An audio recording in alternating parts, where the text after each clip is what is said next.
أعوذ بالله من الشيطان الرجيم بسم الله الرحمن الرحيم اللهم صل على محمد وعلى آل محمد كما صليت على إبراهيم وعلى آل إبراهيم إنك حميد مجيد اللهم بارك على محمد وعلى آل محمد كما باركت على إبراهيم وعلى آل إبراهيم إنك حميد مجيد ربي زدني علما ربي زدني علما ربي زدني علما ربي اشرح لي صدري ويسر لي أمري واحلل عقدة من لساني يفقهوا قولي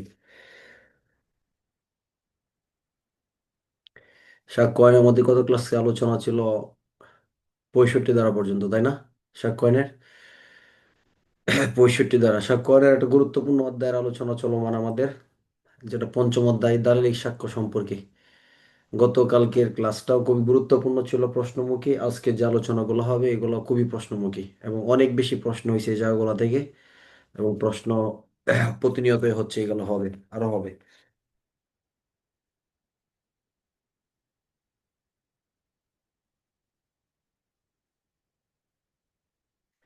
সাক্ষ্যয়নে 63 ধারার 5টা কথা, আর সাক্ষ্যয়নে 65 ধারার 7টা বিষয়। এগুলো পারবেন না সবাই? ইনশাল্লাহ পারতে হবে এগুলা। ঠিক আছে, এগুলো পারতে হবে। শুধু আপনি মাধ্যমিক সাক্ষ্য কাকে বলে এই নর্মাল এইভাবে সংজ্ঞা লিখে দিতে পারবেন, কিন্তু যদি মাধ্যমিক সাক্ষ্যের জন্য আলাদা টিকা চলে আসে তাহলে আপনাকে এই 5টা কথা ভেঙে লিখতে হবে। এটা হচ্ছে একটা বিষয়। আর দ্বিতীয়ত হচ্ছে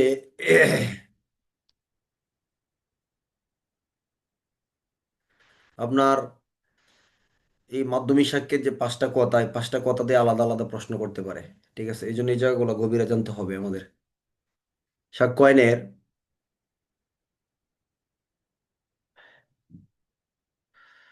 আজকে যে আলোচনাগুলো হবে এটা খুব গুরুত্বপূর্ণ, এটা আপনাদের ক্লাসে কমপ্লিট করতে হবে, আমি আপনাদেরকে বলাবো ইনশাল্লাহ। এখানে এর ভিতরে 3টা গুরুত্বপূর্ণ দ্বারা খুব বেশি, যেগুলো এখন প্রশ্নমুখী হয়ে গেছে এবং প্রশ্ন হচ্ছে। সাক্ষ্যরে 66, 67, 68। 66 দ্বারার প্রশ্ন খুব সম্ভাবনাময় প্রশ্ন হয়ে যাবে যে কোনো সময়। 67 দ্বারার অনেক প্রশ্ন হয়েছে, 2023 সালে এসআই থেকে এসআই পরীক্ষায় প্রশ্ন হয়েছে, তার আগেও একবার হয়েছে। 68 দ্বারার প্রশ্ন অনেক হয়েছে, এসআই থেকে এসআই পদে, কনস্টেবল থেকে এসআই পদে, 2 পদই হয়েছে। তবে এগুলো সরাসরি মূল বই থেকে হয় নাই, প্রশ্নগুলো ভাষ্য থেকে হয়েছে। যেটা আপনারা অনেক এই প্রশ্ন দেখার পরে বুঝতে পারেন না, বা প্রথমে পরীক্ষার হলে বোঝা যায় না যে এগুলো কোন ধারার প্রশ্ন। এই জন্য এগুলো ধারার চাইতে ভাষ্যের ভিতরে আলোচনাগুলো বেশি গুরুত্বপূর্ণ। আমরা এই জায়গাগুলো আজকে আলোচনা করবো ইনশাল্লাহ। আচ্ছা, সাক্ষ্য আইনের তাহলে তৃতীয় পক্ষের বা বিশেষজ্ঞের অভিমত সংক্রান্ত সাক্ষ্য, সাক্ষ্য আইনে কত থেকে কত ধারা? 45 থেকে 51 ধারা, এগুলো হলো অভিমত সাক্ষ্য। তাহলে এই অভিমত সাক্ষ্যের ভিতরে বিশেষজ্ঞের অভিমত আছে। তাহলে সকল অভিমত, পরীক্ষার প্রশ্ন আসবে, সকল অভিমত সাক্ষ্য বা সকল মতামত সাক্ষ্য বিশেষজ্ঞের মতামত নয়। বিষয়টি ব্যাখ্যা করুন বা বুঝিয়ে লিখুন। কি দ্বারা লিখবেন? বুঝছেন? মানে সকল মতামত সাক্ষ্য বা অভিমত সাক্ষ্য বিশেষজ্ঞের অভিমত বা মতামত, বিশেষজ্ঞের অভিমত বা বিশেষজ্ঞের মতামত সাক্ষ্য নয়। বিষয়টি ব্যাখ্যা করুন। কি দ্বারা লিখবেন বলেন? বলেন তো। আচ্ছা, লিখতে থাকেন, আমি দেখি।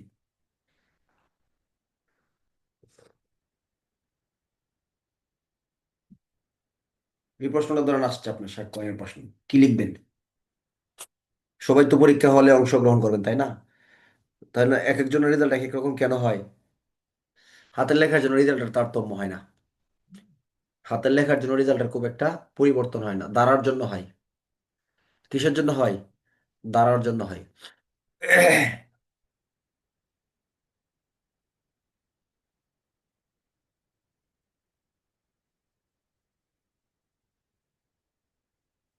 তাহলে পরীক্ষা কিন্তু প্রত্যেকটা পরীক্ষার ক্ষেত্রেই, যে কোনো পরীক্ষার ক্ষেত্রে, বিশেষ করে কনস্টেবল থেকে এএসআই পরীক্ষার ক্ষেত্রে কিছু প্রশ্ন এরকম হয় যে প্রশ্নগুলো কিন্তু সাধারণ কোনো প্রশ্ন থাকে না, একটু ঘোরানো পেঁচানো থাকে। এটা প্রতি বছর এরকম ঘটে।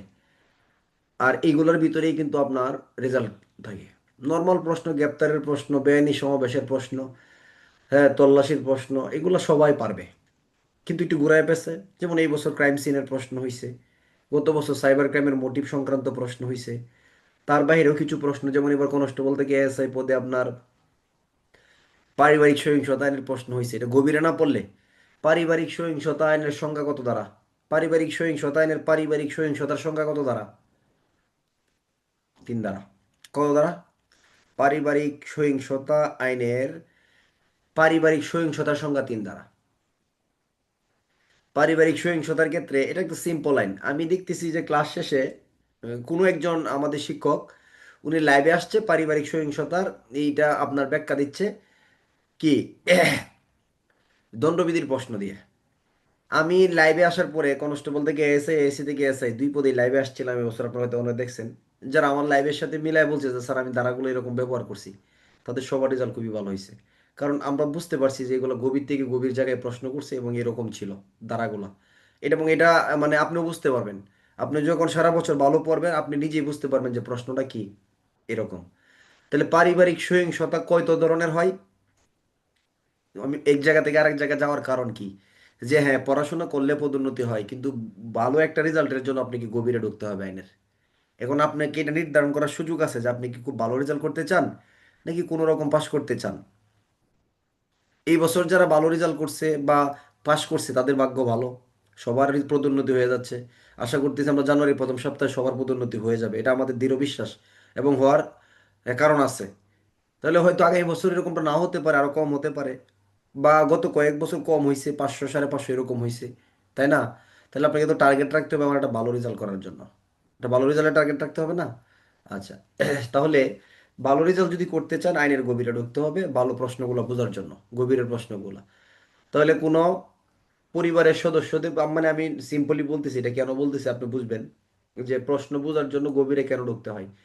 তাহলে পারিবারিক সম্পর্ক আছে, হ্যাঁ, পারিবারিক কি আছে, সম্পর্ক আছে, এরকম কোনো নারী বা শিশু সদস্যদের প্রতি কি নির্যাতন, কোনো শারীরিক নির্যাতন, কোনো মানসিক নির্যাতন, কোনো যৌন নির্যাতন, অথবা কোনো অর্থনৈতিক ক্ষতি। ধরেন আপনার ঘরে 3 ভাই 2টা বোন, বা একটা বোন, বা 2টা বোন, বা এক ভাই এক বোন, বোনকে বিয়ে দেওয়া হয়েছে। এই বোনকে বিয়ের সময় আপনি কোনো কিছুই দিয়ে দিলেন না বোনের হাজবেন্ডকে, একটা হচ্ছে জোর করে নেওয়া হলো যৌতুক। এছাড়া বোনকে আপনার এই বাবা মার অধিকার বা সম্পত্তির অধিকার থেকে তাকে বঞ্চিত করলেন, তাকে কিছুই উপহার সামগ্রী দিলেন না, এটাও পারিবারিক সহিংসতা। কেন? এটা তার অর্থনৈতিক ক্ষতিকে বোঝানো হয়। আপনার ঘরের ভিতরে বাবা সন্তানকে নির্যাতন করতেছে, শিশুকে, স্ত্রীকে, এটা যদি আইন জানেন তাহলে এটাও একটা পারিবারিক সহিংসতা। এটাও কি মানে পুরুষ সদস্য কর্তৃক ঘরের নারী এবং শিশু সদস্যদের প্রতি কি ধরনের অত্যাচার? শারীরিক অত্যাচার, মানসিক অত্যাচার, যৌন নির্যাতন, আর এটা হলো কি অর্থনৈতিক ক্ষতি। তাহলে পারিবারিক সহিংসতার সংজ্ঞায় যদি না বুঝেন তাহলে আপনি প্রশ্নের উত্তর কিভাবে খুঁজে বের করবেন? বিষয়টা হচ্ছে এরকম।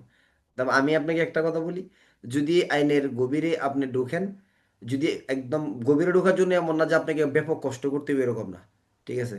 এবং আরেকটা, এই যে আমাদের ক্লাসের ফার্স্ট, আমাদের ক্লাসের সেকেন্ড, 2 পদেই আমি দেখছি যে এরা সবাই প্রথম ব্যাচের স্টুডেন্ট। কোন ব্যাচের? মানে আমার 2025 সালে 3টা ব্যাচ ছিল, ঠিক আছে? আমার কাছে মানে আমি যখন ব্যাচগুলো শুরু হয় কিছু নাম্বার সেভ করি, তাদের একটা নির্দিষ্ট কোড দেওয়া থাকে, ঠিক আছে? তো সেই ক্ষেত্রে ওনারা সবাই ছিল, মানে ম্যাক্সিমাম যারা ভালো রেজাল্ট করছে এরা প্রথম ব্যাচের স্টুডেন্ট, মানে আপনারা যেমন আমার এই বছর প্রথম ব্যাচের। কারণ এটা অনেক গভীরে নেওয়া যায়, পরবর্তী ব্যাচগুলোতে এত গভীরে নিতে পারে না। Just minute. আসসালামু আলাইকুম, হ্যাঁ স্যার। স্যার, এটা স্যার আমি নিজেও জানি না স্যার, কমিশনার স্যার নাকি আসছিল কালকে, আমাদের টিএমপি কমিশনার স্যার এই চিফ স্যারকে নির্দেশ দিছে এই জন্য। হ্যাঁ, চিফ স্যারের নির্দেশে হয়েছে। ঠিক।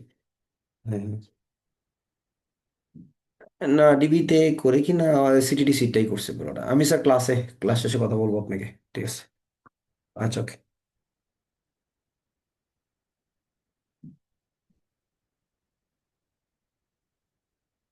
আচ্ছা, এখন তাহলে পারিবারিক সহিংসতা যারা গভীরে গেছে তারা দিতে পারছে। এখন আরেক ধরনের পড়াশোনা আছে যা আমার কাছে মনে হয়েছে এটা গুরুত্বপূর্ণ, আমি এই জায়গাগুলোয় পড়বো। আমরা যে ক্লাসে পড়াইছি এটা আপনার কাছে গুরুত্বপূর্ণ মনে হয়েছে না? অনেক স্টুডেন্ট কিন্তু দণ্ডবিধির বিবাহ সম্পর্কিত অধ্যায় পড়ে নাই, 493 থেকে 98 দণ্ডবিধির, নিজে নিজে বুঝে ফেলছে যে এটা গুরুত্বপূর্ণ না। আমরা বলছি অন্য জায়গাগুলোর চেয়ে একটু তুলনামূলক কম গুরুত্বপূর্ণ, কিন্তু পড়াইছি কিন্তু। এখন পড়াইছি যে যারা নিছে তারা নিতে পারছে এই জায়গাগুলা। তাহলে এখন আপনি গুরুত্ব দিতে না দিতে দিতে পারিবারিক সহিংসতার প্রতি গুরুত্ব দিলেন না, চলে গেল। বোঝার চেষ্টা করেন রেজাল্টটা কিভাবে ছুটে যায়। পারিবারিক সহিংসতা, পারিবারিক সহিংসতার দ্বারা পরিবারের কোনো পুরুষ সদস্য দ্বারা হয়, হ্যাঁ। এখন ধরেন আপনার পারিবারিক সহিংসতা ছুটে গেল, পড়লো না যে আমি মাইনরিটি, এইগুলো পারিবারিক সহিংসতা পড়বো না, শুধু মাদকদ্রব্য, সড়ক পরিবহন, অস্ত্র আইন আর সাইবার পড়বো, আর পড়বো না। তাহলে পারিবারিক ছুটে গেল। তারপরে তদন্ত নির্দেশিকা পড়াইলাম, ক্রাইম সিন কত প্রকার ও কি কি ক্রাইম সিন সংরক্ষণে, হ্যাঁ, কি ধরনের ভূমিকা রাখতে হয়। বলে আমি অপরাধ তদন্ত নির্দেশিকা পড়বো না, ক্রাইম সিনও ছেড়ে দিল। তারপর কি, এই যে বিবাহ সম্পর্কিত অধ্যায় ছেড়ে দিল। তাহলে ছাড়তে ছাড়তে কোথায় চলে গেল? এই তিনটা মিলে আপনার প্রায় 18 নম্বরের প্রশ্ন হয়েছে। তাহলে আপনি 18 নম্বর যদি 50 নম্বরের ভিতরে ছেড়ে দেন আপনি নিজ মনে করে, তাহলে কি আপনি আর প্রতিযোগিতায় টিকে থাকার কোনো সুযোগ আছে? আছে বলেন? নাই কিন্তু। তাহলে এই জন্য আমি বলতেছি যে আমরা যে বিষয়গুলো দিব আপনি কষ্ট করে এইগুলো কি করতে হবে, নিতে হবে। এমন কি হয় যে একদিনে পুরো সাক্ষ্য আইন পড়তেছেন? এমন কি হয় একদিনে পুরো ফৌজদারি পড়তেছেন? তাহলে প্রসেস হলো দুইটা। ফৌজদারি পড়ছি, আমরা রিভিশন দিচ্ছি, আপনার এটা কি করা, ধরে রাখা। আর ক্লাসের পড়াটা প্রতিদিন ক্লাসে কমপ্লিট করা। তাহলে আপনার কাজ হচ্ছে দুইটা, আজকের পড়াটা আগামী ক্লাসের আগে কমপ্লিট করে ফেলা, এর মাঝখানে পূর্বের পড়াগুলো কি করে রাখা, রিভিশনের মাধ্যমে ধরে রাখা, পরীক্ষাগুলো অংশগ্রহণ করা। ঠিক আছে? তাহলে সেই ক্ষেত্রে আপনি কি করবেন? আমার এই যে যে ছেলেটা মানে ফার্স্ট হয়েছে, মানে আইনে ফার্স্ট হয়েছে, সোহান ভাই, যশোরে আছে, আপনারা অনেকে হয়তো চিনবেন। ফোন দিয়ে এই গালি কান্নাকাটি করে, মানে ক্লাসে কিন্তু প্রচুর পড়া ধরতো সে। মানে পড়া ধরতো বলতে এই আমার ক্লাসে রুহুল ভাই বলতে পারবে, রুহুল ভাই ক্লাসে প্রচুর পড়া বলতো। এছাড়া যদি কোনো প্রশ্ন করতাম তাহলে সবার আগে মানুয়েল লিন্ডা এবং সুহানের হাত তুলতো, স্যার আমি বলতে চাই। এরা দুজন কিন্তু ফার্স্ট সেকেন্ড। সুহানের নাম্বার বেশি, কিন্তু আবার মানুয়েল লিন্ডা নায়কের জন্য একে একে চলে আসছে। তাহলে আগ্রহের জায়গাটা একদম প্রবল ছিল, গভীর ছিল। এবং আপনি যদি দেখতে চান তাহলে আমি দেখাইতে পারবো, এই দুইজনই আমার 41টা 42টা পরীক্ষাতে অংশগ্রহণকারী ছাত্র। ঠিক আছে? তার মানে কি বোঝাচ্ছে এটা, সাধনা ছিল না একটা? হয়তো দেখতেছি আমরা দূর থেকে যে ফার্স্ট হয়ে গেছে, সেকেন্ড হয়ে গেছে, বা তারা এখন একটা ইতিহাস তৈরি করে ফেলছে, তাদেরকে নিয়ে আমরা গল্প করতেছি। কিন্তু জার্নিটা এত সহজ ছিল না। সারাটা বছর পরিশ্রম করছে। আপনি এই পরিশ্রমটা করেন, কিসের ফাইল কেমনে কতজন দিবে এটা চিন্তা করার সময় আপনি পাবেন না। আপনি সিরিয়াল থাকবে টপে, তাহলে আপনি ফাইলের চিন্তা করার সময় কখন পান? যাক, আল্লাহ ভরসা। তাহলে অভিমত সাক্ষ্যের আমি যে প্রশ্নটা করতেছিলাম, আপনারা কিন্তু উত্তরটা দিয়েছেন প্রশ্নের। জান্নাতুল বারবার প্রশ্ন করতেছেন পারিবারিক সহিংসতা, আমরা আইনে আসি, তখন আমরা এই বিষয়ে আরো গভীর আলোচনা করবো। মূল জায়গায় কিন্তু আমি আপনাকে বলছি, ঠিক আছে? যদি আরো কিছু জানার থাকে ফোন দিয়ে ক্লাস শেষে। আচ্ছা, আমাদের আজকের আলোচনা কিন্তু পারিবারিক সহিংসতা না, কি আলোচনা হলো কিভাবে ভালো রেজাল্ট করা যায়, এটা না? এইটা। হুম।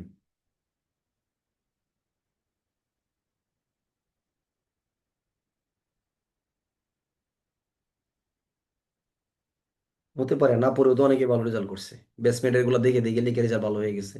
তো হইতে পারে, বিভিন্নভাবে হইতে পারে ভালো। আচ্ছা,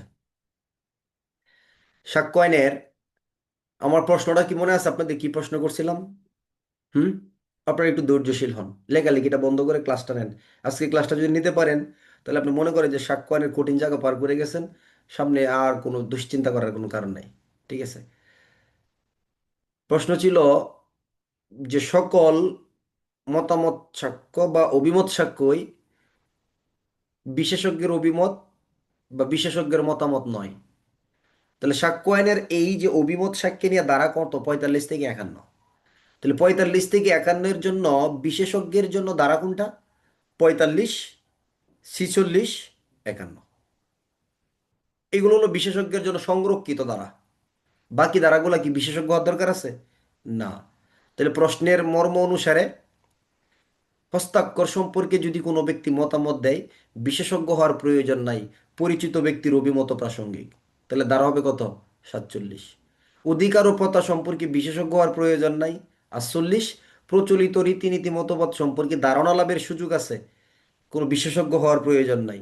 আত্মীয়তার সম্পর্ক সম্পর্কে বিশেষজ্ঞ হওয়ার প্রয়োজন নেই। তাহলে প্রশ্নে দ্বারা আসবে কত? মানে এই মতামতের ভিতরে বিশেষজ্ঞ ব্যক্তিগুলো বাদ দিয়ে যে দ্বারাগুলো আছে, 47, 47, 49, 50। 47, 47, 49, 50। আচ্ছা, কিছু কথা তো শেয়ার করতে হয়। একজন স্টুডেন্ট আছে, এই গত বছর পদোন্নতি পরীক্ষার কিছুদিন আগে আমার ক্লাসে এসে জয়েন করছে, মানে 2 মাস মনে হয় ক্লাস করছে।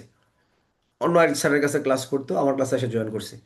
উনি পরীক্ষার হল থেকে, 2টা পরীক্ষার হল থেকে বের হইয়া ফোন দিছে যে স্যার আপনার আমি তো আপনার কাছে পরে জয়েন করছি, তবে আমি নিশ্চিত স্যার প্রশ্নের যে প্যাটার্ন, 2 পরীক্ষাতেই আপনার ক্লাসে ছাত্ররা ফার্স্ট হবে বাংলাদেশে, এবং রেজাল্টের দিন সে পুলিশ হেডকোয়ার্টারে আছে। রেজাল্টের দিন তার মেধাক্রম হচ্ছে 162। ঠিক, আপনি হয়তো চিনবেন, অনেকে জুয়েল নাম, নায়ক জুয়েল। হ্যাঁ, পুলিশ হেডকোয়ার্টারে আছে। সে আমাকে বলতেছে স্যার রেজাল্ট কিন্তু আজকে হবে, আমি এখনই জানতে পারলাম আমার 162, তবে আমি নিশ্চিত স্যার। কারণ আমি 2 মাস আপনার কাছে এসে আমি বুঝতে পারছি আপনি যে প্রশ্নগুলো তৈরি করছেন, যে পরীক্ষা নিছেন, 2 পদে আপনার স্টুডেন্ট ফার্স্ট হবে। মানে রেজাল্ট, মানে এখনো আমরা জানতে পারি নাই কারো রেজাল্ট। ওরা হয়তো ওই পুলিশ হেডকোয়ার্টারে আইসিটি শাখায় গেছে, ওইখান থেকে ওরা দেখে ফেলছে, দেখে আমাদেরকে এটা বলতেছে। আমি বলছি দয়া করেন ভাই। উনি কথা বলার 5 মিনিট পরে আমার কাছে 2 পদেরই ফোন আসছে, যে 2 পদে প্রথম স্থান আমাদের ক্লাসের। বুঝেন না এরকমটা কি? আপনি ওইটা বলতে পারবেন প্রশ্ন দেখে যে স্যার আমাদের ক্লাস থেকে ফার্স্ট হবে বা আমি ফার্স্ট হব, এটা আপনার ধারণা হয়ে যাবে। কারণ কি, প্রতি বছর প্রশ্নগুলো আমি এমন গভীর থেকে ঘুরায় পেঁচায় করার চেষ্টা করি যে পুলিশ হেডকোয়ার্টার পরীক্ষার প্রশ্ন তৈরি করবে আর আমাদের প্রশ্নের সাথে মিলবে না, এটা হতেই পারে না কখনো। তার মানে কোথায় আপনার রেজাল্ট অপেক্ষা করতেছে, কোথায় আমি কি প্রশ্নগুলো পরীক্ষা নিচ্ছি, আপনি কি এগুলো অংশগ্রহণ করছেন কিনা, এইটার উপরে হিসাব একদম বরাবর। বছর শেষে চিল্লাচিল্লি করে লাভ নাই যে কি ভুল করছি, পরীক্ষা তো দিলাম না। হ্যাঁ, এই আফসোস যেন আপনার দ্বারা না হয়।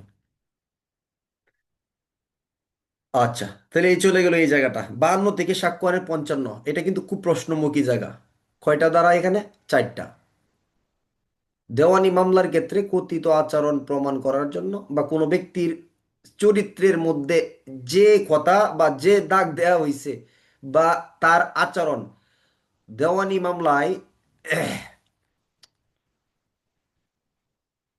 দেওয়ানি মামলায় কথিত আচরণ প্রমাণ করার জন্য চরিত্র কি, চরিত্র কি অপ্রাসঙ্গিক। কেন?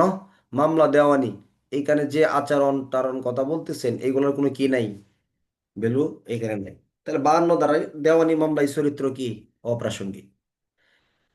ফৌজদারি মামলা পূর্বের চরিত্র, সৎ চরিত্র প্রাসঙ্গিক, মানে আসামির পূর্বের চরিত্র কি খুব ভালো, এই সাক্ষ্য দেওয়া হচ্ছে, তাহলে এই কথাগুলোর আদালতে কি আছে, গ্রহণযোগ্যতা আছে।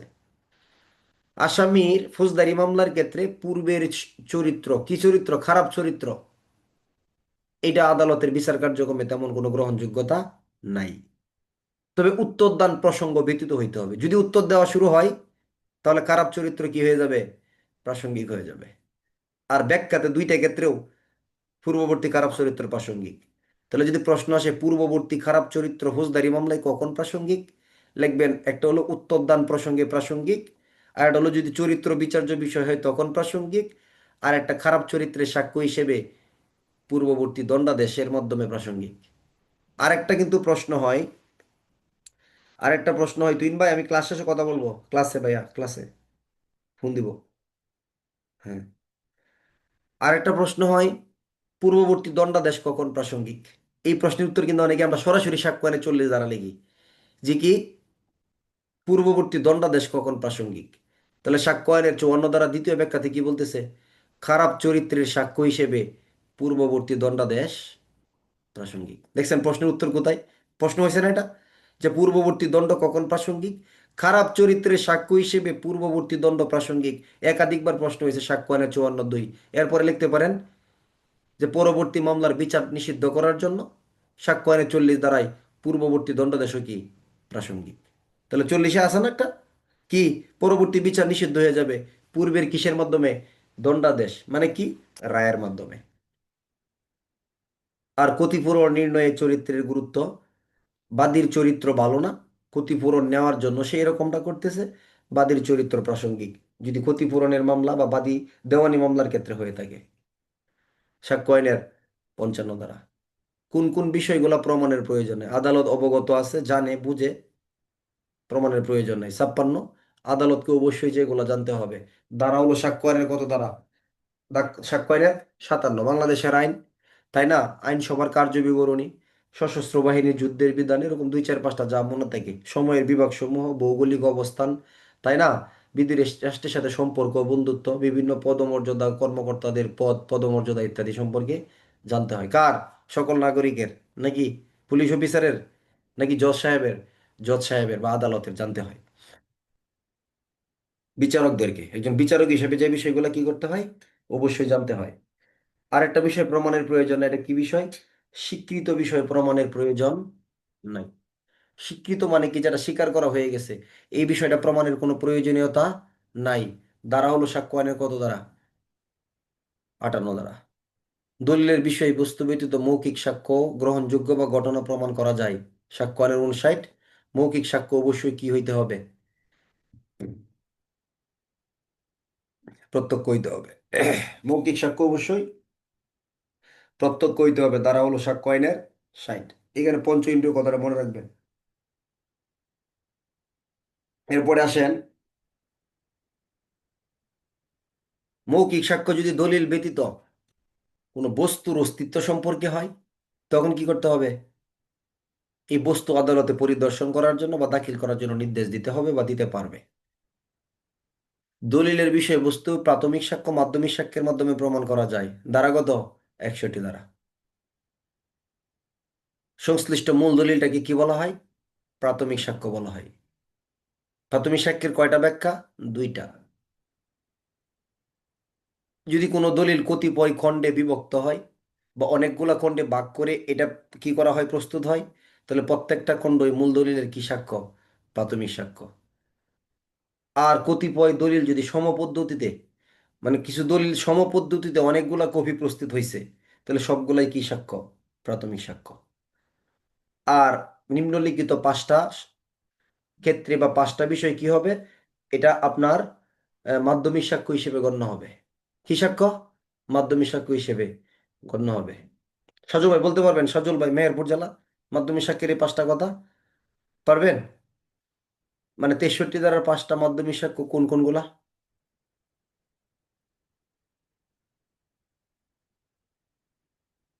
আর যে রায়হান রাকিব ভাই পারবেন? কোন কোনগুলা আপনার, ও আপনি মনে হয় কালকে বলছিলেন নাকি? আচ্ছা। কোন কোন বিষয়গুলা মাধ্যমিক সাক্ষ্য হিসেবে গণ্য হবে? এখন যদি বলেন যে বই দেখে বলবেন তাহলে হবে না। মানে পাঁচটা বিষয় যেগুলো মাধ্যমিক সাক্ষ্য হিসেবে গণ্য হবে, পারবেন? সাকিব হাসান, রাঙামাটি, বলতে পারবেন? বলেন, আপনারা বলেন, আমি তো প্রতিদিনই বলি। বলেন এই বিষয়গুলো মাধ্যমিক সাক্ষ্য হিসেবে গণ্য হবে। হ্যাঁ বলেন। আর মূল দলিল হইতে তৈরিকৃত জাবেদা নকল, মূল দলিল হইতে যান্ত্রিক উপায়ে তৈরি নকল, মূল দলিল হতে হুবহু দেখে নকল, দলিল যে যে ব্যক্তির কাছে আছে তার বিরুদ্ধে ব্যবহার করার জন্য, মূল দলিল যে দেখেছে তার মৌলিক বিবরণীর মাধ্যমে। হুম, ঠিক আছে, ওকে। তারপরে সিনিয়র জান্নাতুল ভাই, আপনি বলতে পারবেন এই পাঁচটা মাধ্যমিক সাক্ষ্য, 63 ধারা পাঁচটা মাধ্যমিক সাক্ষ্য কি কি বিষয়গুলো মাধ্যমিক সাক্ষ্য হয়? পারা যাবে? চেষ্টা করবেন?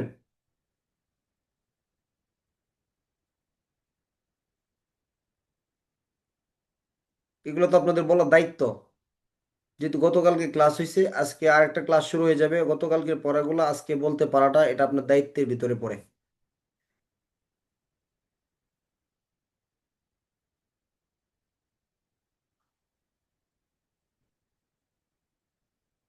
আচ্ছা।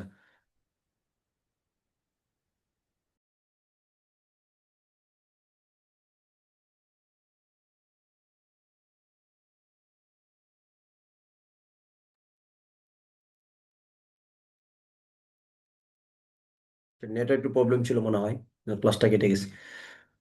আচ্ছা, শোনা যাচ্ছে এখন? শুনতে পাচ্ছি। তাহলে আমরা ছিলাম, কোন কোন বিষয়গুলো কি সাক্ষ্য হিসেবে গণ্য হবে? মাধ্যমিক সাক্ষ্য হিসেবে গণ্য হবে। সাইদুল ভাই বলতে পারবেন? নায়ক সাইদুল ভাই। নায়করা তো সব রেজাল্ট নিয়ে নেই, 10-এর ভিতরে দেখছেন কতজন নায়ক? হুম,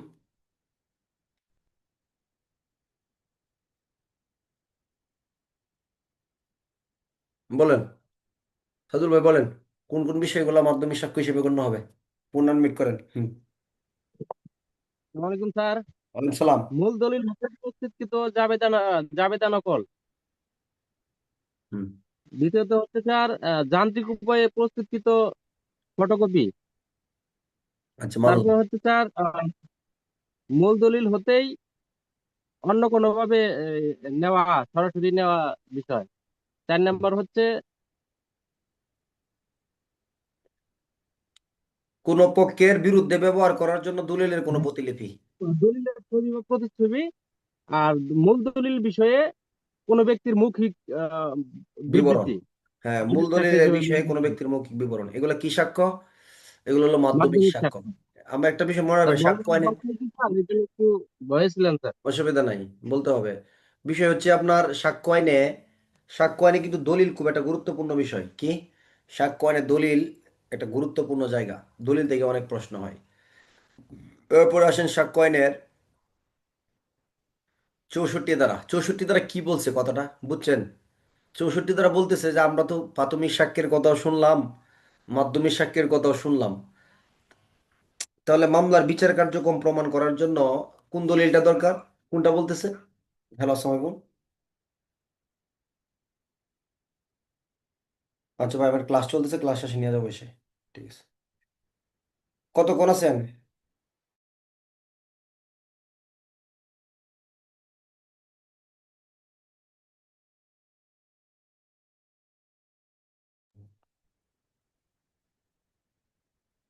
আচ্ছা। আচ্ছা, তাহলে মানে বলতেছে বর্ণিত ক্ষেত্রগুলা ব্যতীত সকল দলিল কোন সাক্ষ্যের মাধ্যমে প্রমাণ করতে হবে? প্রাথমিক সাক্ষ্যের মাধ্যমে। তাহলে মাধ্যমিক সাক্ষ্যের মাধ্যমে দলিল প্রমাণ করা যায়, এটার বর্ণিত ধারা কত? 65। তাহলে 65 দ্বারা কয়টা ক্ষেত্র? কয়টা? 7টা। 65 দ্বারার যে 7টা ক্ষেত্র, এই 7টা ক্ষেত্র ছাড়া অবশিষ্ট সকল দালিলিক বিচারিক কার্যক্রমে দালিলিক সাক্ষ্য কোন দলিল দ্বারা হবে? প্রাথমিক সাক্ষ্য। তাহলে 65 দ্বারা একটা ব্যতিক্রম প্রশ্ন করি, যে এটা আবার কেমন প্রশ্ন? যেমন সকল ধরনের দালিলিক সাক্ষ্য, দেখেন প্রশ্ন কিভাবে ঘুরবে। সকল ধরনের ক্ষেত্রে বা আদালতের বিচারিক কার্যক্রমে সকল ক্ষেত্রে প্রাথমিক সাক্ষ্য দ্বারা দলিল প্রমাণ করতে হয়, এর ব্যতিক্রম সমূহ কি? তাহলে কত ধারার প্রশ্ন হইলো? কত ধারার প্রশ্ন হলো? উত্তর কি? প্রশ্ন বুঝছেন সবাই? যে আদালতের বিচারিক কার্যক্রমে প্রাথমিক সাক্ষ্যের মাধ্যমে কি করতে হয়? সাক্ষ্য দিতে হয়, বা প্রাথমিক সাক্ষ্য দ্বারাই দলিল প্রমাণ করতে হয়, এর ব্যতিক্রম কি? তাহলে এই প্রশ্ন পারবেন সবাই? প্রশ্ন কমন পড়ছে। কত ধারার প্রশ্ন? সাক্ষ্য আইনের 65 ধারার প্রশ্ন। যে ব্যতিক্রম হলো যে সকল ক্ষেত্রে 64 ধারাতে প্রাথমিক সাক্ষ্য দ্বারা দলিল প্রমাণ করতে হয়, মানলাম। কিন্তু 65 ধারা 7টা ব্যতিক্রম আছে। কি? এই ক্ষেত্রে দলিলের অবস্থা অস্তিত্ব সম্পর্কে মাধ্যমিক সাক্ষ্য দেওয়া যায়, মাধ্যমিক সাক্ষ্য গ্রহণযোগ্য। তাহলে আপনাকে 65 ধারা 7টা কথা লিখতে হবে। 1 নাম্বার, যে ক্ষেত্রে দলিলটা বিরোধী পক্ষের কাছে আছে, তাদেরকে নোটিশ দেওয়া হয়েছে, তার উকিলকে নোটিশ দেওয়া হয়েছে, তাই না, তার অ্যাটর্নিকে নোটিশ দেওয়া হয়েছে, কিন্তু তারা দলিল হাজির করে নাই, না করেন, মাধ্যমিক সাক্ষ্যতে বিচার চালাবো আমরা। 2 নাম্বার, এই দলিলের অবস্থা অস্তিত্ব সম্পর্কে, কোন দলিলের? আমাদের কাছে মাধ্যমিক সাক্ষ্য আছে, কিন্তু মূল দলিল বিরোধী পক্ষের কাছে আছে। এই অবস্থা অস্তিত্ব সম্পর্কে তারা কি করছে? মেনে নিছে যে হ্যাঁ ঠিক আছে, ওদের কাছে যেটা আছে আমাদের কাছে এইটাই, অসুবিধা নেই, একই বিষয়, মেনে নিছে, মানে সমর্থন করছে বিরোধী পক্ষ। 3 নাম্বার, দলিল হারায় গেছে, হারাইতেই পারে, অথবা বিনিষ্ট হয়ে গেছে। 4 নাম্বার, দলিলটা কি করা যায় না? এক স্থান থেকে অন্য স্থানে স্থানান্তর করা যায় না। 5 নাম্বার, যে ক্ষেত্রে দলিলটা সাক্ষ্য আইনের 74 ধারা মোতাবেক একটা সরকারি দলিল। 5 নাম্বার, সরি, 6 নাম্বার, যে ক্ষেত্রে প্রচলিত আইনে বা সাক্ষ্য আইনের বিধানে কি আছে? মাধ্যমিক সাক্ষ্যদানের বিধান আছে, এমনিতে বিধান দেওয়া আছে। যদি এটা না বুঝেন, যে যেখানে আইনে অটোমেটিকলি বলা আছে মাধ্যমিক সাক্ষ্য দেওয়া যায়। 7 নাম্বার, যেটা মূল দলিলটা এমন বহুতগুলা দলিলের অংশ বা বিভিন্ন খণ্ডে বিভক্ত, যেটা পরীক্ষা করে দেখা আদালতের কাছে অসুবিধাজনক।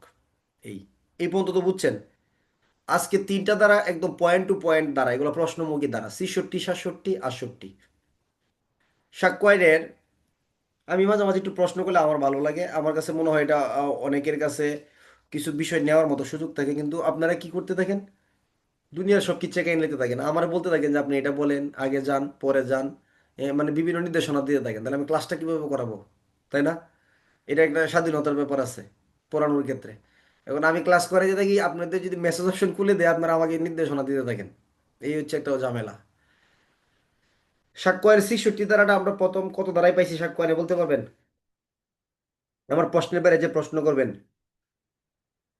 আপনারা ধরে নেবেন যে ক্লাসের প্রাসঙ্গিক বিষয়ের বাইরে যে প্রশ্ন করবে সে আমাদের ক্লাসের নিয়ম মানতেছে না, আপনারা দেখে নেবেন এই লোকগুলো কারা।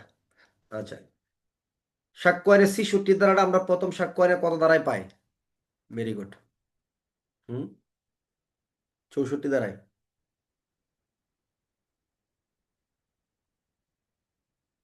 হুম, সাক্ষ্য আইনের 66 দ্বারা আমরা প্রথম পাই সাক্ষ্য আইনের 65 দ্বারা বা 65 ক উপধারায়। হুম, ভেরি গুড।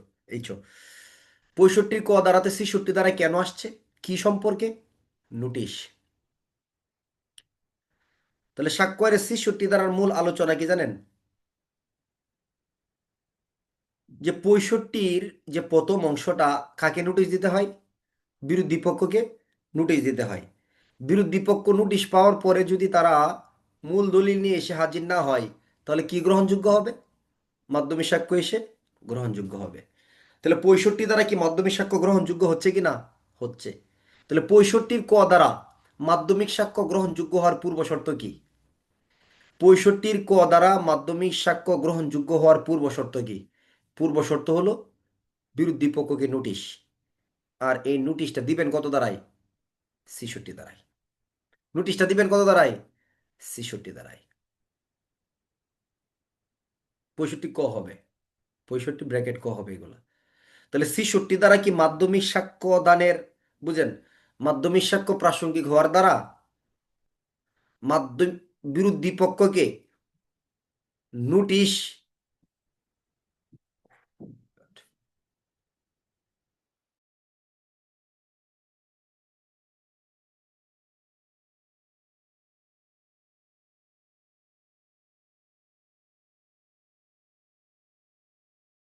স্যারের রুমে নিয়ে গেছে। হ্যাঁ, গিয়া স্যার ওনারা এটা করছে, রেডি করছে, করে ওনারাই স্যার পাঠায় দিছে আবার এটা স্যার লাস্টে স্যার, মানে আমাদেরও কোনো ইয়ে ছিল না এখানে স্যার, স্যারেরাই করছে। ওই যে মুবাশ্বের স্যার গেছিল আপনার সাইবারের, আর আমাদের ডিসি স্যার ওনারাই কি করছে। হ্যাঁ, দিয়ে দিছে অলরেডি ডিসেট কটা স্যারের কাছে স্যার, স্যারে ফোন করেই বলে দিছে। হ্যাঁ স্যার, এখানে আমাদের টোটাল তো ওই যে ছিল আপনার 39 জন।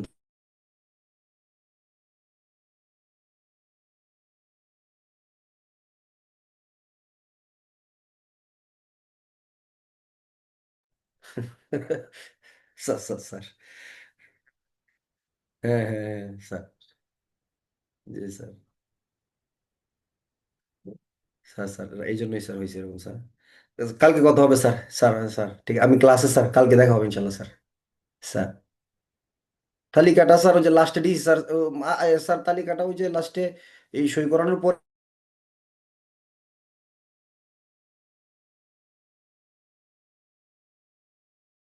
জি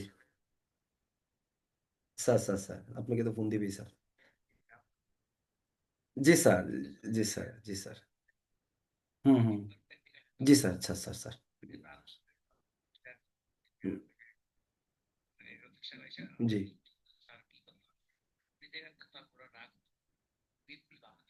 ঠিক আছে। হুম হুম,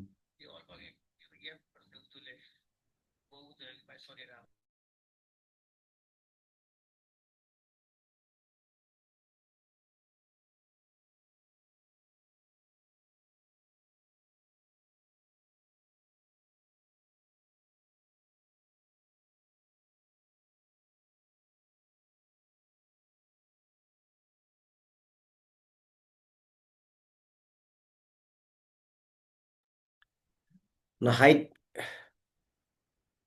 একটু ফোন বেশি আসে একটু, আসলে ডিভিশনে আরো গিরি করি তো, এই জন্য মানে কিছু জটিল বিষয় বাসায় এসে সমাধান করা লাগে, এটা একটু মানতে হবে আপনাদের মাঝে মাঝে।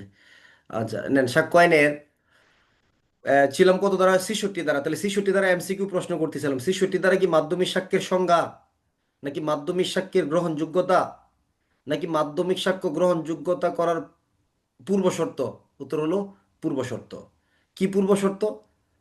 নোটিশ দিতে হবে। কি করতে হবে? নোটিশ।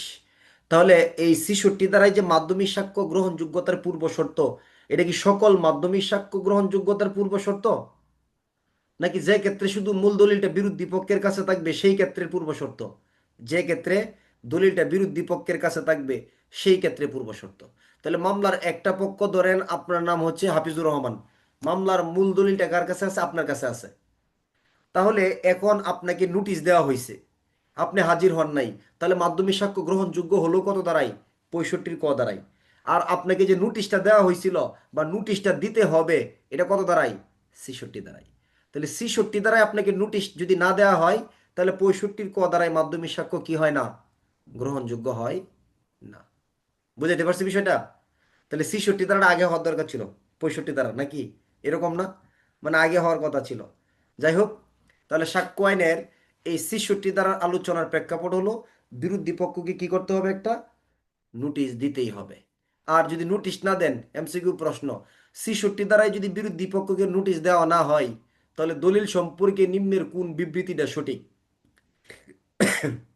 মামলার বিচার কার্যক্রম বন্ধ হয়ে যাবে,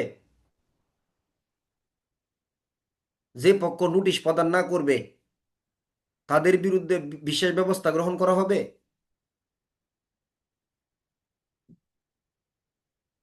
যেভাবে হোক প্রাথমিক সাক্ষ্য সংগ্রহ করতে হবে, নাকি মাধ্যমিক সাক্ষ্য গ্রহণযোগ্য হয়ে যাবে?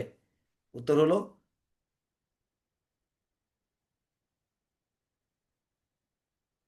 নাকি মাধ্যমিক সাক্ষ্য গ্রহণযোগ্য হবে না। তাহলে উত্তর কি হবে? এখন উত্তর কিন্তু দেওয়া শুরু করে দিয়েছেন নাকি? তাহলে প্রশ্ন অনুসারে উত্তর কি হবে? 5 নম্বরটা সঠিক। কি হবে? 5 নম্বরটা সঠিক, যে বিরোধী পক্ষকে নোটিশ না দেওয়া হলে মাধ্যমিক সাক্ষ্য কি হবে না? গ্রহণযোগ্য হবে না। বুঝাইতে পারছি? তাহলে এমন না যে খালি 4 নাম্বারই হবে এমসিকিউ, 5 নম্বরও হইতে পারে। এখন 4টে দিয়ে দিচ্ছে, ভবিষ্যতে দেখবে যে সবাই এত পড়াশোনা করে, 6টার ভিতরে একটা সঠিক। যাই হোক, আপনার এগুলো আবার না বললে, আপনারা বললেন এগুলো কিন্তু আবার ভাইরাল হয়ে গেলে আবার দেখবেন যে এটাই করে বসে থাকবে। ঠিক আছে? তাহলে বুঝাইতে পারছি। এখন 66 দ্বারাই কি নোটিশ দেওয়ার দ্বারা নাকি নোটিশ না দেওয়ার দ্বারা? নোটিশ দেয়ার নাকি না দেয়ার? দেয়ার। এর কোনো ব্যতিক্রম আছে? এর কোনো ব্যতিক্রম আছে? হ্যাঁ, এটা পড়তে হবে। বলেন 6টা ক্ষেত্রে নোটিশ দেওয়ার প্রয়োজন নাই। তাহলে 65 ক মাধ্যমিক সাক্ষ্য গ্রহণযোগ্য করার জন্য বিরোধী পক্ষকে নোটিশ দিতে হয়। বিরোধী পক্ষকে নোটিশ দিতে হয় 66 দ্বারা। বিরোধী পক্ষ হাজির না করলে মাধ্যমিক সাক্ষ্য গ্রহণযোগ্য হয় 65 ক দ্বারা। তবে 6টা ক্ষেত্রে বিরোধী পক্ষকে নোটিশ না দিয়েও কি হয়ে যায়? বিচার কার্যক্রম চালানো যায় বা মাধ্যমিক সাক্ষ্য গ্রহণযোগ্য হয়। কি কি ক্ষেত্রগুলো 6টা? তাহলে 6টা কথা আপনি পড়তে হবে এখন। কয়টা? এই 6টা কথা আপনাকে পড়তে হবে। আজকে ক্লাসটা কিন্তু খুব ভালো একটা ক্লাস, গুরুত্বপূর্ণ ক্লাস, আপনাকে গুরুত্ব সহকারে নিতে হবে। ঠিক আছে? আশা করি আপনারা এটা পারবেন ইনশাল্লাহ। হ্যাঁ, এটা এখন আমরা যে কথাটা পড়তেছি এটা 66 দ্বারার 6টা কথা। এই 6টা ক্ষেত্রে কি দেওয়ার প্রয়োজন নাই? তাহলে আমার প্রশ্নের উত্তর দেন সবাই, এস অর নো। 66 দ্বারাই কি নোটিশ দিতে হয় নাকি নোটিশ দিতে হয় না? উত্তর হলো নোটিশ দিতে হয়। কেন? মাধ্যমিক সাক্ষ্যকে গ্রহণযোগ্য করার জন্য। তবে কয়টা ক্ষেত্রে নোটিশ দেওয়ার প্রয়োজন নাই? কয়টা ক্ষেত্রে নোটিশ দেওয়ার প্রয়োজন নাই? 6টা ক্ষেত্রে। কি? প্রথম শর্ত হলো যে দলিল প্রমাণ করতে হবে তাহা দলিলটাই যে ক্ষেত্রে একটা নোটিশ। বুঝছেন? মানে যে দলিলের জন্য নোটিশ দিবেন এই দলিলটা একটা কি? নোটিশ। এটা হলো আপনার প্রথম শর্ত। যে দলিলটা প্রমাণ করার জন্য আপনি নোটিশ দিবেন, তাহলে নোটিশ দিচ্ছেন কি? দলিল হাজির করার জন্য না? যে দলিলটা হাজির করার জন্য নোটিশ দিচ্ছেন এই দলিলটা একটা কি? নোটিশ। এটা প্রশ্ন করবেন যে এটা আবার কেমন কথা? আমি আসতেছি, পরে 6টায় ভেঙে দিব। 2 নাম্বার, তাহলে প্রথমটা এটা মনে রাখেন, আমি পরে 6টার ব্যাখ্যা দিয়ে আসতেছি পরে আলাদা একসাথে। তাহলে যে দলিলটা হাজির করার জন্য নোটিশ দিবেন এই দলিলটা একটা কি? নোটিশ। নাম্বার 1 এটা বলতে হবে কিন্তু আপনাকে।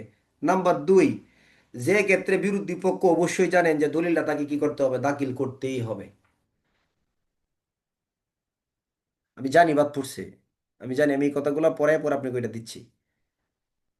কারণ এই 65 কয়ের সাথে এই জায়গাটা রিলেটেড, এই জন্য এই জায়গাগুলো পরে আমি 65 কথা আসবো, আমার মাথায় আছে যে এটা আপনাকে পড়াইতে হবে। প্লিজ আমাকে একটু বলতে দেন।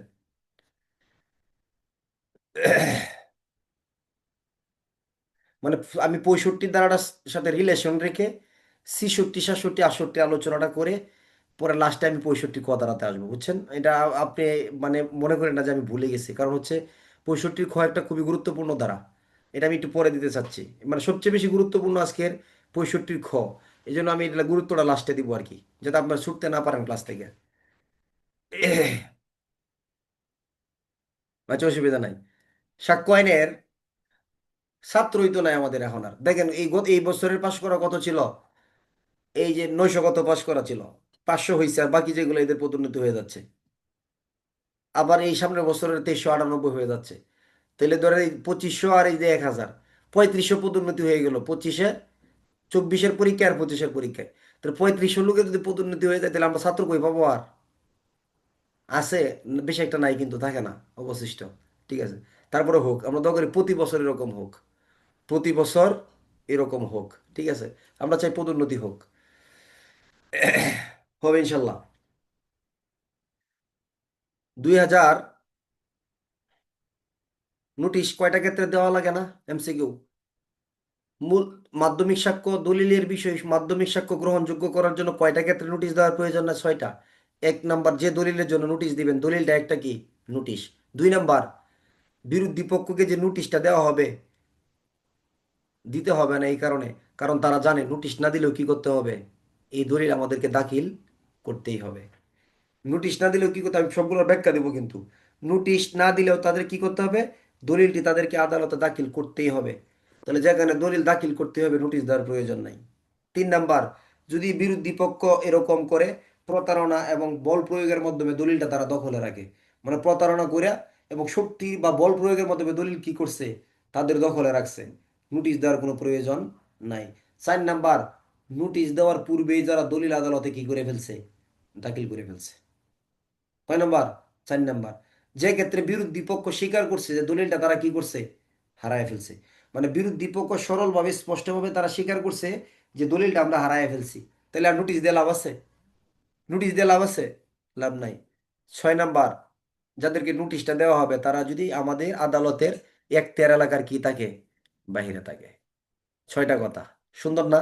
এখন আমি 6টা কথা 6টা উদাহরণ দিলে বুঝতে পারবেন। কি উদাহরণ? উদাহরণ হলো 1 নাম্বার, যে ক্ষেত্রে দলিলটা প্রমাণ করতে হবে, সে যে দলিলটা দাখিল করবে সেই দলিলটা একটা কি? নোটিশ। কেমন নোটিশ হইতে পারে এটা? যেমন মামলার 2টা পক্ষ, একটা পক্ষ স্বামী আর একটা পক্ষ কি? স্ত্রী। এখন স্ত্রী কি করছে? স্বামীকে তালাকের নোটিশ দিছে। স্ত্রী স্বামীকে কিসের নোটিশ দিছে? তালাকের নোটিশ দিয়ে দিছে। উফ, এই বুঝা নাই লোকগুলো ফোন কেটে দিলে। তালাকের নোটিশ দিছে। তাহলে এখানে মূল দলিলটা কি? তালাক নোটিশটা না? নোটিশ। তালাক, তালাকের নোটিশ দিছে। এখন তাহলে আদালতে 2টা পক্ষের বিচার কার্যক্রমের ক্ষেত্রে ধরেন মূল দলিল কোন পক্ষের কাছে এখন আছে? স্বামী পক্ষের কাছে আছে, পুরুষ স্বামীর কাছে।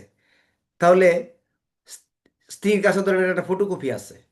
এখন মামলার বিচার কার্যক্রমে এই স্বামী পক্ষকে হাজির হওয়ার জন্য, এই মূল দলিল নিয়ে হাজির হওয়ার জন্য নোটিশ দিতে হবে। তালাকটাই তো একটা নোটিশ। তালাকটা কি একটা নোটিশ না? তালাকি একটা কি? নোটিশ। ভাষ্যতে স্পষ্ট করে বলছে, যদি আপনি ভাষ্য দেখেন, বলতেছে দেখেন, তালাকি স্ত্রী লোকের নিকট তালাকনামা থাকিলে নোটিশ প্রদান ব্যতিরেকেই মাধ্যমিক সাক্ষ্য গ্রহণযোগ্য হইবে। মাধ্যমিক সাক্ষ্য কি হবে? গ্রহণযোগ্য হবে। অর্থাৎ যে দলিলটা নিয়ে হাজির হওয়ার জন্য আপনি নোটিশ দিবেন কোন পক্ষকে? বিরোধী পক্ষকে। ওই দলিল নিয়ে হাজির হওয়ার জন্য আপনি আগে যেটা দিছেন এটা একটা কি? নোটিশ। এটা একটা নোটিশ। এটা 1 নাম্বার। সুন্দর না উদাহরণটা? তাহলে যে দলিল নিয়ে হাজির হওয়ার জন্য নোটিশ দিবেন সেই দলিলটা একটা কি? নোটিশ। তাহলে তালাক, এটা তালাকের একটা নোটিশ না? নোটিশ। তাহলে আপনি এটা জমা দেওয়ার কোনো প্রয়োজন নাই।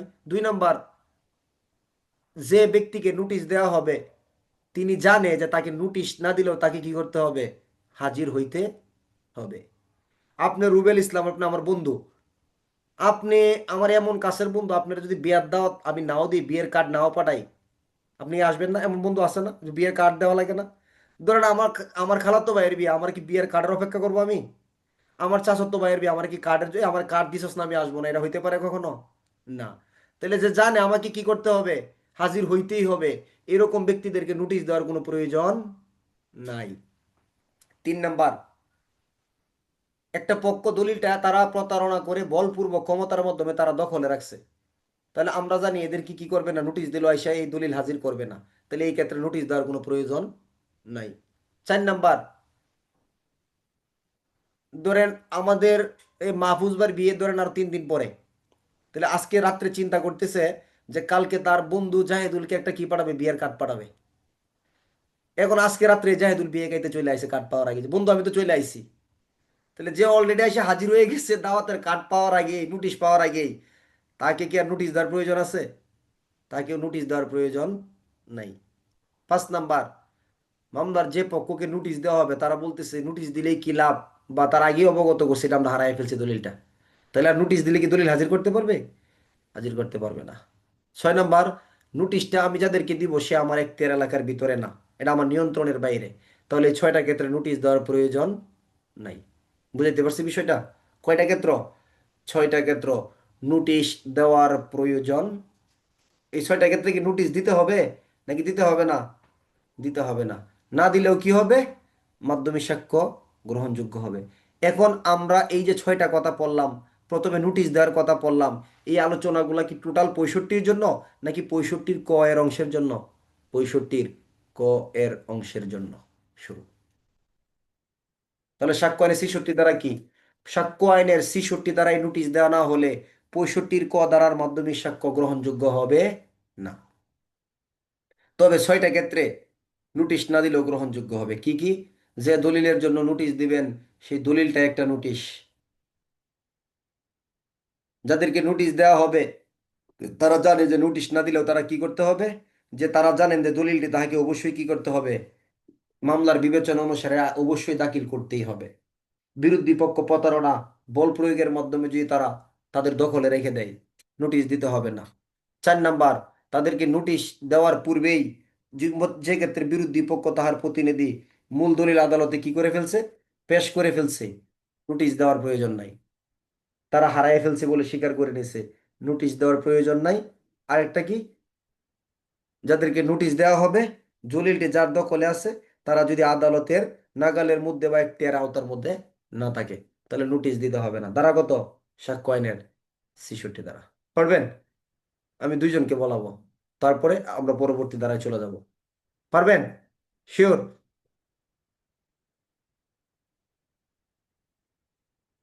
বেশি রুচি লাগায় বলতেছেন না পারবেন, মানে দেখে মনে হচ্ছে যে আপনাদের মন খারাপ।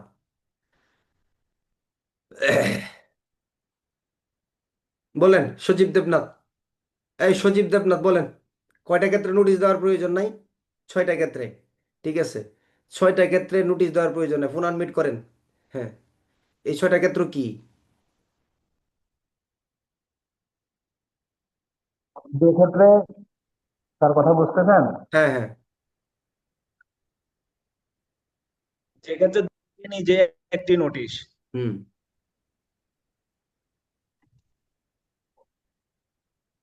কই আপনি?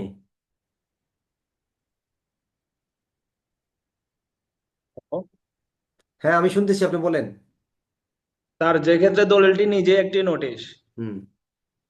যে ক্ষেত্রে বিরুদ্ধ পক্ষ জানে তাকে কোন দলিলটি উপস্থাপন করতে হবে। হুম।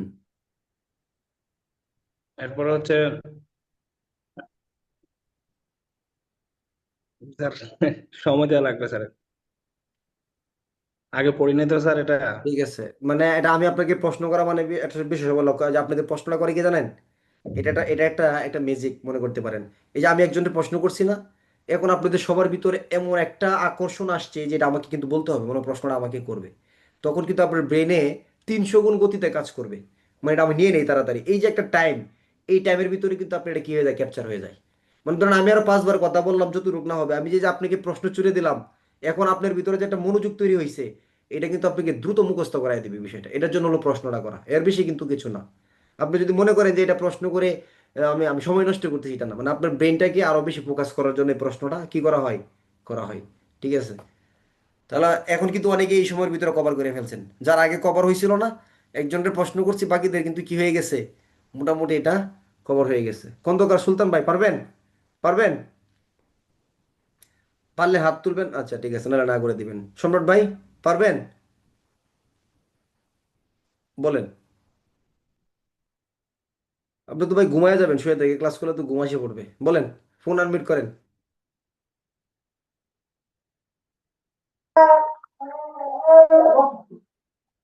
স্যার, জি বলেন। যে ক্ষেত্রে দলিলটি একটি নোটিশ, যে ক্ষেত্রে দলিলটি আদালতে হাজির করেছে, দলিলটি হারিয়ে গিয়েছে, এক্তের দিন এলাকার বাইরে।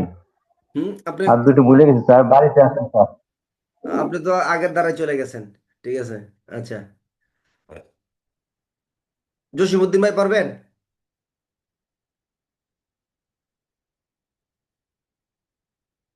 বলেন।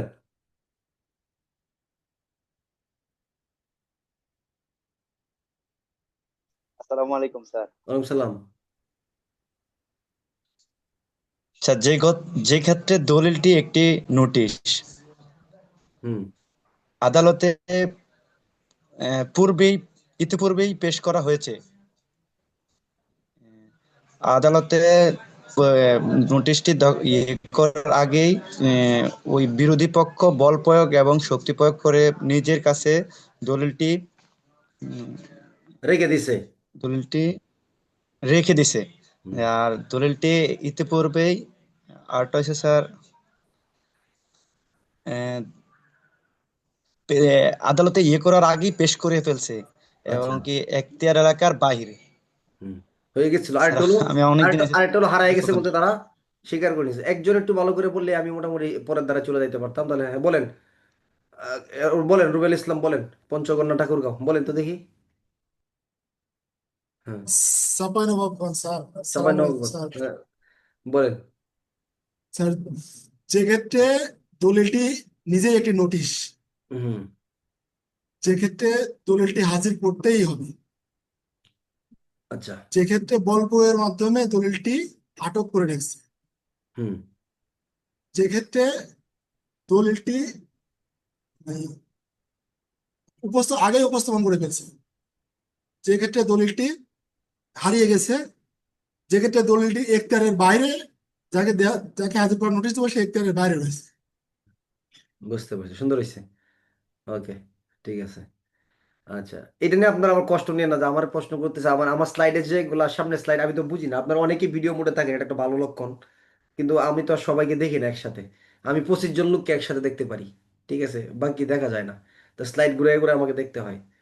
তাহলে 1 নাম্বার, যে ক্ষেত্রে দলিলের জন্য নোটিশ দিব, দলিলই নোটিশ। আপনারা সবাই প্রশ্ন পাবেন, আছে প্রশ্ন করার ক্লাসে। দ্বিতীয়ত, যাকে দলিল সম্পর্কে হাজির হওয়ার জন্য নোটিশ দেওয়া হবে, তারা জানে যে নোটিশ না দিলেও কি করা যায়, দেখা যায়। নোটিশ না দিলেও দলিল দাখিল করতেই হবে, তারা জানে। 3 নাম্বার, প্রতারণা বলপূর্বক দলিল তারা দখল করে রাখছে, আর নোটিশ দেওয়া যাবে না, দিয়েও লাভ নাই। 4 নাম্বারে, অলরেডি নোটিশ দেওয়ার আগে দলিল দাখিল করে ফেলছে। 5 নাম্বার, যাদেরকে নোটিশ দিব তারা কি করছে, স্বীকার করছে আমরা দলিল হারায় ফেলছি। 6 নাম্বার, এলাকার বাইরে। স্বাক্ষরের পরবর্তী ধারা 67 ধারা, উপস্থাপিত দলিলের লিখন বা স্বাক্ষরকারী বলিয়া কথিত ব্যক্তির লিখন, স্বাক্ষর বা হস্তাক্ষরের প্রমাণ। খুব ইম্পর্টেন্ট ধারা, এটা চাইতে পরের ধারাটা ইম্পর্টেন্ট। 67 ধারা, উপস্থাপিত দলিলের, বোঝার চেষ্টা করেন কি, উপস্থাপিত দলিলের লিখন বা হস্তাক্ষর, উপস্থাপিত দলিলের লিখন বা লেখক বা স্বাক্ষরকারী বলিয়া কথিত ব্যক্তির স্বাক্ষর বা হস্তাক্ষরের প্রমাণ। উপস্থাপিত দলিলের লেখক বা স্বাক্ষরকারী বলিয়া কথিত ব্যক্তির লিখন, স্বাক্ষর বা হস্তাক্ষরের প্রমাণ। তাহলে উপস্থাপিত দলিল কি? ধরেন এই যে একটা দলিল হাজির করলাম, তাহলে উপস্থাপিত দলিলের লেখক, লেখক কে? এই উপস্থাপিত দলিলের লেখক হলো আজিজুল ইসলাম। বা উপস্থাপিত দলিল যেটা আদালতে হাজির করা হয়েছে, এই দলিলের স্বাক্ষরকারীকে, এই দলিলের স্বাক্ষরকারী হলো ওসমান গনি। তাহলে উপস্থাপিত দলিলের লেখক বা স্বাক্ষরকারী বলিয়া কথিত কার নাম বলা হয়েছে? উসমান গনির, অথবা কার? আজিজুলের। তাহলে আসলে কি এটা তাদের লেখা কিনা, আসলে কি এটা তাদের হস্তাক্ষর কিনা, এটা কি প্রমাণ করতে হবে না? প্রমাণ করতে হবে। এটাই সাক্ষ্যয়নের কত দ্বারা? 67 দ্বারা। একাধিকবার হওয়া প্রশ্ন, সাক্ষ্যয়নের 67 দ্বারার ভাষ্য দিকে। তাহলে কোন দলিল যদি বলা হয় শরীফুলের লেখা, কোনো স্বাক্ষর যদি বলা হয় শরীফুলের স্বাক্ষর, কোনো সিগনেচার যদি বলা হয় বাইজিদের সিগনেচার, তাহলে এটা যে শরীফুলের স্বাক্ষর, এটা যে বাইজিদের সিগনেচার, এইটা যে ওসমান গনির লিখনি, এই কথা অবশ্যই কি করতে হবে? প্রমাণ করতে হবে। ধারা কত এটা? সাক্ষ্য আইনের ৬৭ ধারা। তাহলে কিভাবে প্রমাণ করবেন? প্রশ্ন আসবে, কি কি উপায়ে হস্তাক্ষর বা হাতের লেখা প্রমাণ করা যায়? তাহলে হস্তাক্ষর, স্বাক্ষর, হাতের লেখা প্রমাণের কয়টা পদ্ধতি আছে সাক্ষ্য আইনে? ৬টা পদ্ধতিতে হস্তাক্ষর, স্বাক্ষর, হাতের লেখা প্রমাণ করা যায়। এই ৬টা পদ্ধতি আপনাকে পড়তেই হবে। খুব সহজ এগুলা, এটা বিশাল সহজ। তাহলে সাক্ষ্য আইনের ৬৭ দ্বারা কি প্রমাণ করতে হয়? দলিল। সাক্ষ্য আইনের ৬৭ দ্বারা কি প্রমাণ করতে হয়? কোনো বস্তুগত সাক্ষ্য। সাক্ষ্য আইনের ৬৭ দ্বারা কি প্রমাণ করতে হয়? ঘটনার মূল রহস্য নাকি হাতের লেখা? হাতের লেখা। কি লেখা? হাতের লেখা। হস্তাক্ষর প্রমাণের পদ্ধতি। তাহলে সাক্ষ্য আইনের বিধান অনুসারে কয়টি উপায়ে হাতের লেখা প্রমাণ করা যায়? উত্তর হলো ৬টি পদ্ধতিতে হাতের লেখা প্রমাণ করা যায়। বইয়ের ভাষায় কি বলতেছে? কোনো দলিল যখন কোনো ব্যক্তি কর্তৃক স্বাক্ষরিত অথবা সম্পূর্ণ বা আংশিক লিখিত হয়েছে বলে দাবি করা হয়, তখন সেই ব্যক্তির স্বাক্ষর অথবা দলিলের যে অংশে সেই ব্যক্তির হাতের লেখায় লিখিত বলে দাবি করা হয়েছে, সেই অংশ যে আসলেই তার হাতের লেখা, তাহা প্রমাণ করিতেই হবে। এখন আপনি বলতেছেন আমি সাকিবই লিখছি এটা, আপনি সম্রাট বলতেছেন আর এটা আমার স্বাক্ষর, আপনার মুখের কথার কোনো মূল্য আছে? মূল্য নাই। আপনি যে বলতেছেন, দাবি করতেছেন আপনার স্বাক্ষর, আপনার লেখা, এটা আইনে প্রমাণ করে দেখাইতে হবে। সাক্ষ্য আইনে প্রমাণের প্রক্রিয়া কি? ৬টা। ১ নাম্বার, যে ব্যক্তি লিখছে তার সাক্ষ্য দ্বারা সে বলবে যাহা বলিব সত্য বলিব, সত্য বলে মিথ্যা বলিব না, এটা অবশ্যই আমার হাতের লেখা, তার সাক্ষ্য দ্বারা। ১ নাম্বার। কয় নাম্বার? ১ নাম্বার। এটা খুব সহজে মুখস্থ করতে পারবেন। তাহলে ১ নাম্বার কার দ্বারা? দলিল যিনি সম্পাদনকারী বা যে লেখছেন, যে স্বাক্ষর করছেন, তার মুখ দিয়া বলাইয়া, সাক্ষ্য লইয়া। ২ নাম্বার, দলিলকারী যার সম্মুখে লেখা হয়েছে বা উপস্থিত বা স্বাক্ষর লিখন হয়েছিল, তাহার সাক্ষ্য দ্বারা, অর্থাৎ দলিলের প্রত্যয়নকারী সাক্ষী দ্বারা। মানে দলিল কার সামনে লিখছেন? আপনি যখন দলিলটা লিখছেন তখন আমি উপস্থিত ছিলাম এবং স্বাক্ষরিত হয়েছিল, এবং আদালত ডাকিয়া তাহার সাক্ষ্য দলিল লিখন এবং স্বাক্ষর প্রমাণ করা যায়। তাহলে কার? দলিলের সাক্ষী দ্বারা। কার সামনে লিখছিলেন দলিল? কোনো ব্যক্তির সামনে লিখছেন এবং ও তারও একটা স্বাক্ষর ছিল। তাহলে দলিলের যিনি প্রত্যয়নকারী, প্রত্যয়নকারী সাক্ষ্য দ্বারাও, বা প্রত্যয়নকারী ব্যক্তিকে ডেকে যে হ্যাঁ আমি দেখছিলাম স্যার, আমার সামনে রুবেল এটা স্বাক্ষর করছিল, আমার সামনে ওসমান গনি এটা করছিল, আমার সাক্ষ্য নিয়ে। ৩ নাম্বার, সাক্ষ্য আইনের ৪৫ দ্বারাই সিআইডিতে পাঠিয়ে দিছে বিশেষজ্ঞের অভিমতের জন্য। কিসের জন্য? হস্তাক্ষর সম্পর্কে বিশেষজ্ঞ ব্যক্তি অভিমত করে বলবে যে এটা আসলেই সুজনের হাতের লেখা। কয়টা গেল? ৩টা। ৪ নাম্বার, সাক্ষ্য আইনের ৪৭ ধারা মোতাবেক পরিচিত ব্যক্তির অভিমত দ্বারা। কার? আমার হাতের লেখা সম্পর্কে সাকিব চিনে, সে বলবে স্যার হ্যাঁ এটা শরীফুলের হাতের লেখা হতে পারে, আমি তার লেখা সম্পর্কে জানি। তাহলে এটা কি দেখছেন? তাহলে ৪৫ এবং ৪৭-এর পার্থক্য কি? ৪৫ কার? বিশেষজ্ঞের অভিমতের মাধ্যমে হাতের লেখা শনাক্ত করা যায়। ৪৭-এ কি? পরিচিত ব্যক্তির অভিমত দ্বারা। কয়টা গেল? এটা। ৭৩ দ্বারা হাতের লেখার তুলনার মাধ্যমে। হাতের লেখা কি? তুলনা করিয়া। কি তুলনা করিয়া? বলবে শরীফুল আপনি কি আসলেই বলতেছেন এটা আপনার হাতের লেখা? আমি বলবো হ্যাঁ অবশ্যই। বলবো ঠিক আছে, তাহলে আপনি আবার একটু লেখেন তো। আপনি একটু কি করেন? একটু আবার লেখেন এরকম লেখা। তাহলে কি করছে? তুলনা করছে, যে দেখছে আসলে আমার হাতের লেখা কিনা। এরকম ঘটনা দেখছেন? শুনছেন এরকম? যে কেউ বলতেছে এটা আমার হাতের লেখা, তখন আদালত বলতেছে ঠিক আছে আপনার হাতের লেখা, আপনি আবার লেখেন তো দেখি। বলতেছে এটা আপনার স্বাক্ষর, ঠিক আছে আপনি আরো ৫টা স্বাক্ষর দেন, দেখি মূল স্বাক্ষরের সাথে মিলে কিনা। এটাও হাতের লেখা প্রমাণের একটা কি? পদ্ধতি। আরেকটা কি? স্বীকৃতি দ্বারা। যে ব্যক্তি লিখছেন, যিনি দলিল লিখছেন বা স্বাক্ষর করছেন, তাহার স্বীকৃতি দ্বারাও উহা প্রমাণ করা যায়। এই ৬টা প্রক্রিয়ার ভিতরে ৩টা ধারা ঢুকে গেছে। কি? সহজ না? ৪৫ দ্বারা বিশেষজ্ঞের অভিমত, ৪৭ দ্বারা পরিচিত ব্যক্তির অভিমত, ৭৩ দ্বারা হাতের লেখার তুলনার মাধ্যমে। কার? এটা কি একজনের সাথে আরেকজনের একটা তুলনা, নাকি নিজের লেখার সাথে নিজের লেখার তুলনা?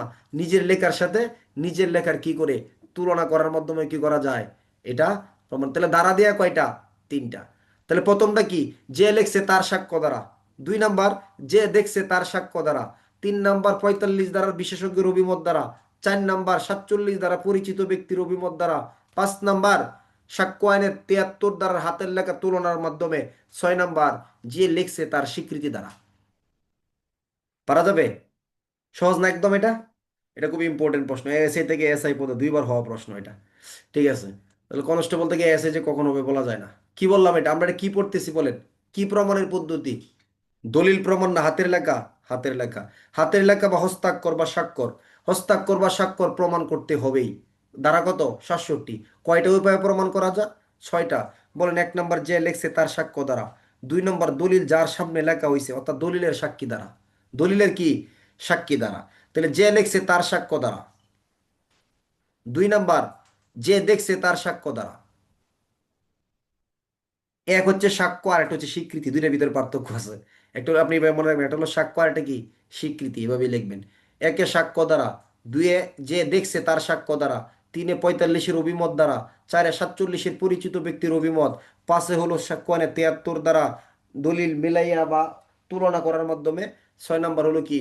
যে দলিল লিখছে তার স্বীকৃতি দ্বারা। তার কি দ্বারা? স্বীকৃতি দ্বারা। বলেন হারুন রশিদ ভাই, বলেন 6টা কথা। সমস্যা নাই, এখন তো নিছেন, আপনি নোট তৈরি করে ফেললেন একটা, আমি দিয়ে দিব না তৈরি করে। হ্যাঁ হারুন ভাই বলেন। আসসালামু আলাইকুম স্যার। হুম, ওয়ালাইকুম সালাম। 1 নাম্বার হচ্ছে যে লিখেছে তার স্বাক্ষর দ্বারা। দ্বিতীয়ত হচ্ছে যার সম্মুখে লিখেছে, অর্থাৎ প্রত্যয়নকারীর স্বাক্ষর দ্বারা। স্বাক্ষর তৃতীয়ত বলতে হচ্ছে সাক্ষ্য দ্বারা, হ্যাঁ। স্বাক্ষর দ্বারা স্যার, sorry, স্বাক্ষর দ্বারা। 3 নাম্বার হচ্ছে 45 ধারা, সাক্ষ্য আইনের 45 ধারা মোতাবেক বিশেষজ্ঞর মতামতের ভিত্তিতে। হুম, 4 নাম্বার হচ্ছে সাক্ষ্য আইনের 47 ধারা মোতাবেক পরিচিত ব্যক্তির অভিমতের প্রেক্ষিতে।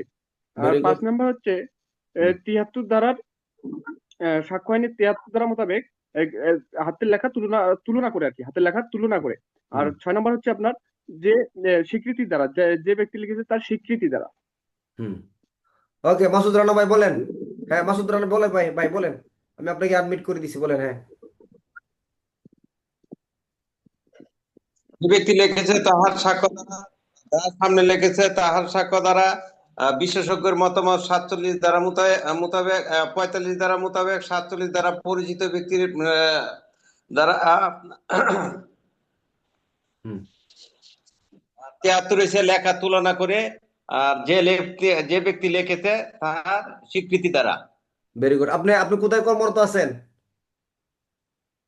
এসবি ঢাকা, আপনার দেশি নেত্রকোনা বাড়ির সদরের পাশে। ও আচ্ছা আচ্ছা, তো খুব চালু লোক দিয়ে। কত সালে ব্যাচ আপনি? আমি 2002, 1 ফেব্রুয়ারি। মাশাআল্লাহ, তাহলে ক্লাসে মোটামুটি উনি জুনিয়র মনে হয় নাকি, তাই না? আছি, এই তো বাড়িতে ছিলাম গা, এই যে মাঝখানে কয়টা করতে পারি নাই, 9 পর্যন্ত আচ্ছা, ছিলাম, পরে বাকিগুলা বাড়ি থেকে আসছি। বাকিগুলা কভার করে নেবেন ইনশাল্লাহ, ঠিক আছে। ওকে, ঠিক আছে। কুমিল্লা থেকে বলেন, দিদি বলেন। হ্যাঁ বলেন। ফোন ফোন আনমিট করে নেন চাপ দিয়ে,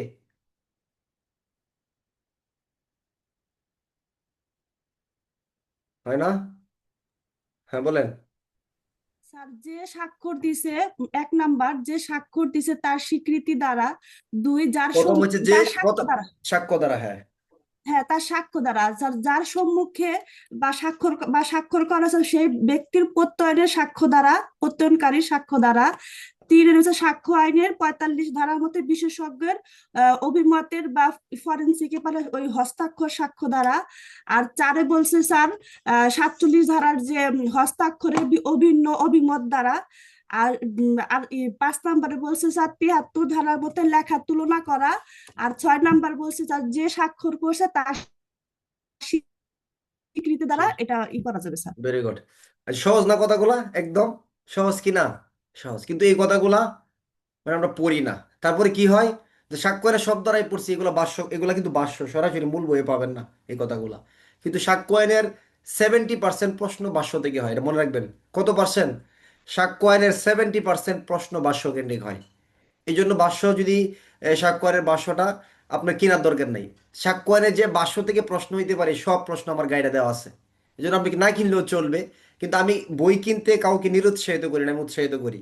আপনি বই কিনবেন, ঠিক আছে, বই কিনা উচিত। প্রত্যেকটা সদস্য আপনার এটা হচ্ছে অলংকার।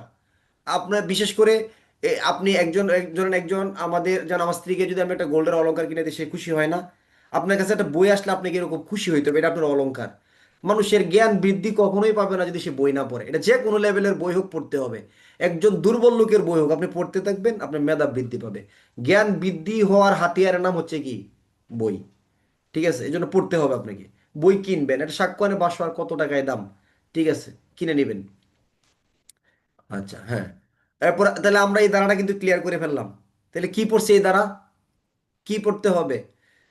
সাক্ষ্য আইনের ৬৭ ধারা কি করতে হবে? হাতের লেখা প্রমাণ করতে হবে।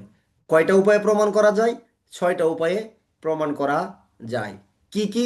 যার লেখা তার সাক্ষ্য, যে লেখা দেখছে তার সাক্ষ্য, ৪৫ ধারার অভিমত বিশেষজ্ঞের, ৪৭ দ্বারা পরিচিত ব্যক্তির অভিমত, ৭৩ দ্বারা এই ব্যক্তির দ্বারা আবার লেখায় তুলনার মাধ্যমে, ৬ নম্বর হলো যে লেখছে তার স্বীকৃতি দ্বারা। এর পরবর্তী দ্বারা হলো ৬৮ দ্বারা। কয় দ্বারা? ৬৮ দ্বারা। এটা মোস্ট ইম্পর্টেন্ট। আচ্ছা, মোস্ট ইম্পর্টেন্ট দ্বারা, সাক্ষ্যয়নের ক দ্বারা? ৬৮ দ্বারা। এটা অধিক পরিমাণ প্রশ্নমুখী দ্বারা, এটা আপনাকে পড়তেই হবে। ৬৬ চাইতে ৬৭ গুরুত্বপূর্ণ, ৬৭ চাইতে ৬৮ আরো গুরুত্বপূর্ণ। আপনি এগুলো পড়বেন, অন্য অন্য স্টুডেন্ট যারা আছে আমাদের ক্লাসে না তাদেরকে এগুলো পড়াবেন। কথা বুঝাতে পারছি? তাদেরকে কি করবেন? এগুলা পড়াবেন। আমি সারা বছর যে বিষয়গুলো সবচেয়ে বেশি গুরুত্ব দিছি, গ্রুপ স্টাডি। কি? পরীক্ষায় অংশগ্রহণ করা, গ্রুপ স্টাডি করা, আর ক্লাসে একজন স্টুডেন্ট সরাসরি এই যে বসে ক্লাসে অংশগ্রহণ করা। আজকে সোহান ভাই বলতেছিল, মানে ফোন দিয়ে কান্নাকাটি করে খুশিতে গেলি, বলে স্যার আপনার সাথে একটু কথা বললে শান্তি লাগে স্যার। ঠিক আছে, আবার ক্লাসের লিঙ্ক দিয়েন স্যার, আবার একটু ঢুকতে চাই।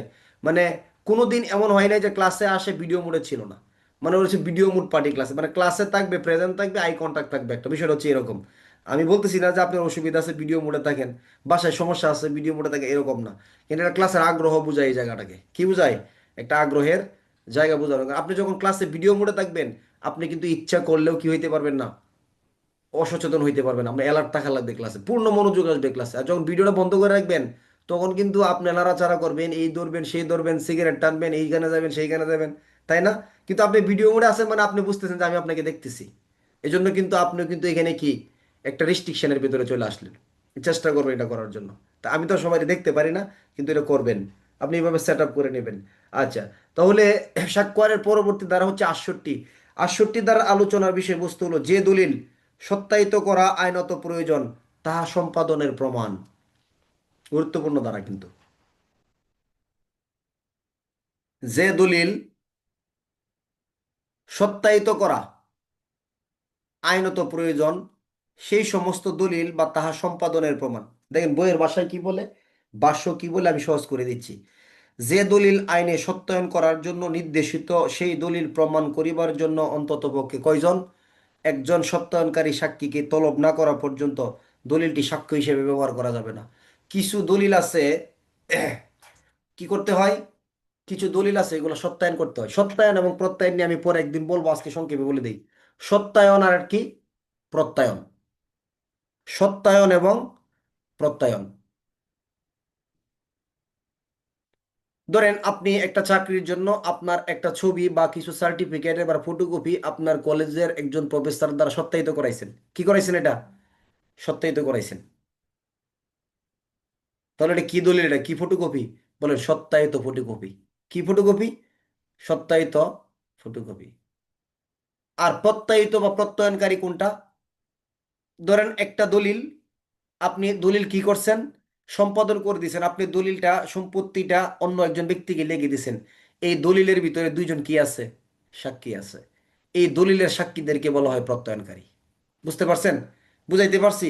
তাহলে আমি দলিলের ভিতরে সাক্ষী হিসেবে স্বাক্ষর করলাম, এটা হলো প্রত্যয়ন, আমরা হলাম প্রত্যয়নকারী। আর আপনার চাকরির দরকার, ছবি সত্যায়ন করার দরকার, এটা হলো সত্যায়ন। যে সত্যায়ন করছে তাকে কি বলা হয়? সত্যায়নকারী। বুঝাইতে পারছি বিষয়টা? এগুলোর সম্পত্তি হস্তান্তর এবং বুদ্ধিদীপ্তক আইনে আলাদা অধ্যায় আছে এগুলোর জন্য, আমাদের এত জানার দরকার নেই, আমরা মূল যে জায়গাগুলো জানবো। তাহলে সত্যায়ন এবং প্রত্যয়ন আংশিক তো বুঝছেন। আচ্ছা, তাহলে সাক্ষ্যয়নের ৬৮ দ্বারাই বলতেছে যে দলিল সত্যায়ন করা প্রয়োজন অথবা প্রত্যয়ন করার দরকার। সত্যায়ন হতে পারে, এখন ধরেন একই জিনিস। এখন কি মনে করেন, সত্যায়ন আর প্রত্যয়নের সহজ কথা হলো একটা, যারা দলিলের সাক্ষী, দলিলের কি সাক্ষী, তাহলে যে দলিল আইনে কিছু দলিল সত্যায়ন ছাড়া আপনার এসএসসি বা ইন্টারমিডিয়েট পাস করার পরে আপনি যে চাকরিটা হয়, আপনি যে ছবিগুলো দেন বা বিভিন্ন চাকরির জন্য যে অ্যাপ্লাই করেন, ছবিগুলো কি সত্যায়িত ছাড়া গ্র্যান্টেড হয়? সত্যায়িত করতে হয় না? করতে হয়। কিছু দলিলের ক্ষেত্রে প্রত্যয়ন লাগে, প্রত্যায়িত হইতে হয়। তাহলে যে দলিলগুলো সত্যায়ন বা প্রত্যয়ন করা আবশ্যক আইনে, এই দলিলগুলো সত্যায়ন হয়েছে, এখন আসলেই এটা সত্যায়িত হয়েছে কি না এটা প্রমাণ করতে হবে কি? দলিলের ক্ষেত্রে কয়জন প্রত্যয়নকারী থাকা লাগে জানেন? এটা দলিল সম্পাদনের ক্ষেত্রে প্রত্যয়নকারী সর্বনিম্ন কতজন থাকা লাগে? 2 জন। যদি আপনি 68 ধারার ভাষ্য দেখেন, প্রত্যয়ন শব্দটি সম্পত্তি হস্তান্তর আইনের 3 ধারায় বলা করা আছে 2 বা ততোধিক ব্যক্তি সাক্ষ্য দলিল প্রত্যয়ন করবেন। অর্থাৎ কোনো একটা দলিলিক সাক্ষ্য সম্পাদনের ক্ষেত্রে অন্তত কয়জন সাক্ষী লাগে? 2 জন। ধরেন আমি আমার সম্পত্তি রুহুল আমিনকে উইল করে দিয়ে দিলাম। উইল, আমার মৃত্যুর পরে এই সম্পত্তি রুহুল আমিন পাবে, আমি জীবিত অবস্থায় না। উইল মানে কি? যে কোনো ওসিয়তমূলক দলিলকে বোঝায়। দণ্ডবিধি আইনের কত ধারা মনে হয়? 31 ধারা, তাই না? অর্থাৎ মৃত ব্যক্তির সম্পত্তির বিলি বন্টনের যে ব্যবস্থা সেটা হলো উইল। এখন আমি যদি সম্পত্তি রুহুল আমিনকে উইল করে দিয়ে দেই, এটা কি মৌখিকভাবে বললে হবে? ন, এটা একটা কাগজের মাধ্যমে, উকিলের মাধ্যমে করতে হবে এবং 2 জন সাক্ষীও লাগবে। এখন আমার মৃত্যুর পরে আমার সন্তানটা বলবে আমার সম্পত্তি এটা আমার বাবার, এটা রুহুল আমিন এইখানে নীলফামারী জেলা থেকে কিভাবে এই সম্পত্তি পায়? প্রশ্ন আসবে কি না? আসবে। তখন দেখবে এটা আইনানুগ প্রক্রিয়ার মাধ্যমে হয়েছে এবং এখানে 2 জন সাক্ষীও ছিল। তখন কিন্তু আমার সন্তানরা এখানে আর কথা বলার কোনো সুযোগ নাই। তখন উইল কি হয়ে যাবে? প্রবেট হয়ে যাবে। উইল প্রবেট হওয়ার পরে আদালত থেকে একটা রায় দিবে যে উইল এটা সঠিক এবং সম্পত্তির মালিক রুহুল আমিন, এবং এই রায়টা সাক্ষ্য আইনের 41 ধারায় প্রাসঙ্গিক হবে। ক ধারায়? উইল যদি প্রবেট হয়, তাহলে পড়ছিলাম আমরা 41 ধারা রায়ের প্রাসঙ্গিকতা। আচ্ছা, বুঝবেন আস্তে আস্তে এই জায়গাগুলো বুঝবেন। তাহলে সাক্ষ্য আইনের 68 ধারার মূল কথাটা কি? যে দলিল সত্যায়ন বা প্রত্যয়ন করা প্রয়োজন, এই সত্যায়িত বা প্রত্যায়িত দলিলের অন্তত পক্ষে এই দলিল প্রমাণ করার জন্য কয়জন সাক্ষীকে হাজির করতে হবে? 1 জন সাক্ষীকে। যদি সাক্ষী জীবিত থাকে, যদি সাক্ষী সুস্থ থাকে, যদি সাক্ষী এখতিয়ার এলাকার ভিতরে থাকে। আর যদি মরে যায়, যদি সুস্থ না থাকে, এলাকার ভিতরে না থাকে, তাহলে সেটা ভিন্ন কথা। কিন্তু প্রত্যয়নকারী, দলিলের প্রত্যয়নকারী অনেকজন আছে, ধরেন 3 জন আছে, 4 জন আছে, অন্তত পক্ষে কয়জনকে হাজির করতে হবে? 1 জনকে। শর্ত কি? যদি সে সুস্থ থাকে, জীবিত থাকে, এলাকার ভিতরে থাকে, তখন তাদেরকে কি করতে হয়? হাজির করতে হয়। এটা হলো 68 ধারার প্রাথমিক আলোচনা। এখন আচ্ছা, এখন আসল যে প্রেক্ষাপট আমি বললাম যে সত্যায়ন প্রত্যয়ন, আগে বলছি, একটু রেকর্ডটা আবার শুনে নেবেন। যে দলিলের ভিতরে কোনো একটা ছবির ভিতরে, কাগজের ভিতরে আমি সত্যায়িত করে দিলাম যে এটা ঠিক আছে, মানে এটা সত্যি, জিনিসটা আসলেই সত্যি, এটা আসলে বাইজিদের ছবি, আমি সত্যি বলে গ্যাজেটেড কর্মকর্তা হিসেবে আমি স্বাক্ষর করলাম, এটা হলো সত্যায়ন। 2টা সম্পত্তির দলিল হচ্ছে, আমি দলিলের সাক্ষী হইলাম, হ্যাঁ আমি প্রত্যয়নকারী, আমার সামনে এই সম্পত্তির দলিল হইছে। বুঝাইতে পারছি? তাহলে আমি যে সত্যায়ন করলাম, আমি হলাম সত্যায়নকারী, আমি যে দলিলের স্বাক্ষর করলাম, স্বাক্ষরটা হলো প্রত্যয়ন, আর আমি হলাম কি? প্রত্যয়নকারী। বুঝতেছেন বিষয়টা? একদম সিম্পল কথা এটা। এখন সাক্ষ্য আইনের 68 ধারার এই জায়গাটার চাইতে গুরুত্বপূর্ণ অংশ হলো ভাষ্য। কোন কোন দলিলের ক্ষেত্রে প্রত্যয়নকারী সাক্ষী লাগবে, কোন কোন ক্ষেত্রে লাগবে না, এটা আপনাকে পড়তে হবে। এটা 2টা দিয়ে প্রশ্ন আইছে। তাহলে সাক্ষ্য আইনের 68 ধারার যে মূল আলোচনা, কোন ক্ষেত্রে দলিলের প্রত্যয়নকারী সাক্ষী লাগবে, কোন কোন ক্ষেত্রে প্রত্যয়নকারী সাক্ষীর প্রয়োজন নাই, এখানে 3টা এবং 5টা আমরা কি করব? পড়ে ফেলবো। পারবে না ইনশাল্লাহ? কয়টা পড়বো? তাহলে এমসিকিউ প্রশ্ন, সাক্ষ্য আইনের বিধান অনুসারে কয়টি ক্ষেত্রে দলিলের কয়টি পরিস্থিতিতে প্রত্যয়নকারী সাক্ষী লাগে? কয়টি? 3টি ক্ষেত্রে লাগে। কয়টি ক্ষেত্রে লাগে না? 5টি ক্ষেত্রে লাগে না। মানে দলিলের ক্ষেত্রে প্রত্যয়নকারী সাক্ষীর 3 ধরনের দলিলের ক্ষেত্রে অবশ্যই প্রত্যয়নকারী লাগবে, আর দলিলের 5টা ক্ষেত্রে প্রত্যয়নকারী লাগে না। এটা আপনাকে পড়তে হবে। তাহলে প্রথমে আমরা পড়বো যে 3টা ক্ষেত্রে প্রত্যয়নকারী লাগে। তাহলে আমরা 68 ধারা আবার আসি। 68 ধারা আলোচনা কি? যে দলিলের জন্য প্রত্যয়নকারী বা সত্যায়নকারী সাক্ষীর আইনে বলছে লাগে, এই দলিল যদি আদালতে হাজির করা হয়, তাহলে এই প্রত্যয়নকারীদের ভিতর থেকে অন্তত একজনকে কি করতে হবে? হাজির করতে হবে দলিল প্রমাণের জন্য, যদি সে সুস্থ থাকে, জীবিত বা আদালতের এখতিয়ারের ভিতরে থাকে। এটা হলো একটা আলোচনা। পরের জায়গাটা চলে গেছে সম্পত্তি হস্তান্তরের জায়গায়, কিন্তু ভাষ্যতে জায়গা করে নিছে যে নিম্নলিখিত 3টা ক্ষেত্রে দলিলের ক্ষেত্রে অবশ্যই প্রত্যয়নকারী লাগবে। কি কি 3টা দলিল? কি কি 3টা ক্ষেত্র?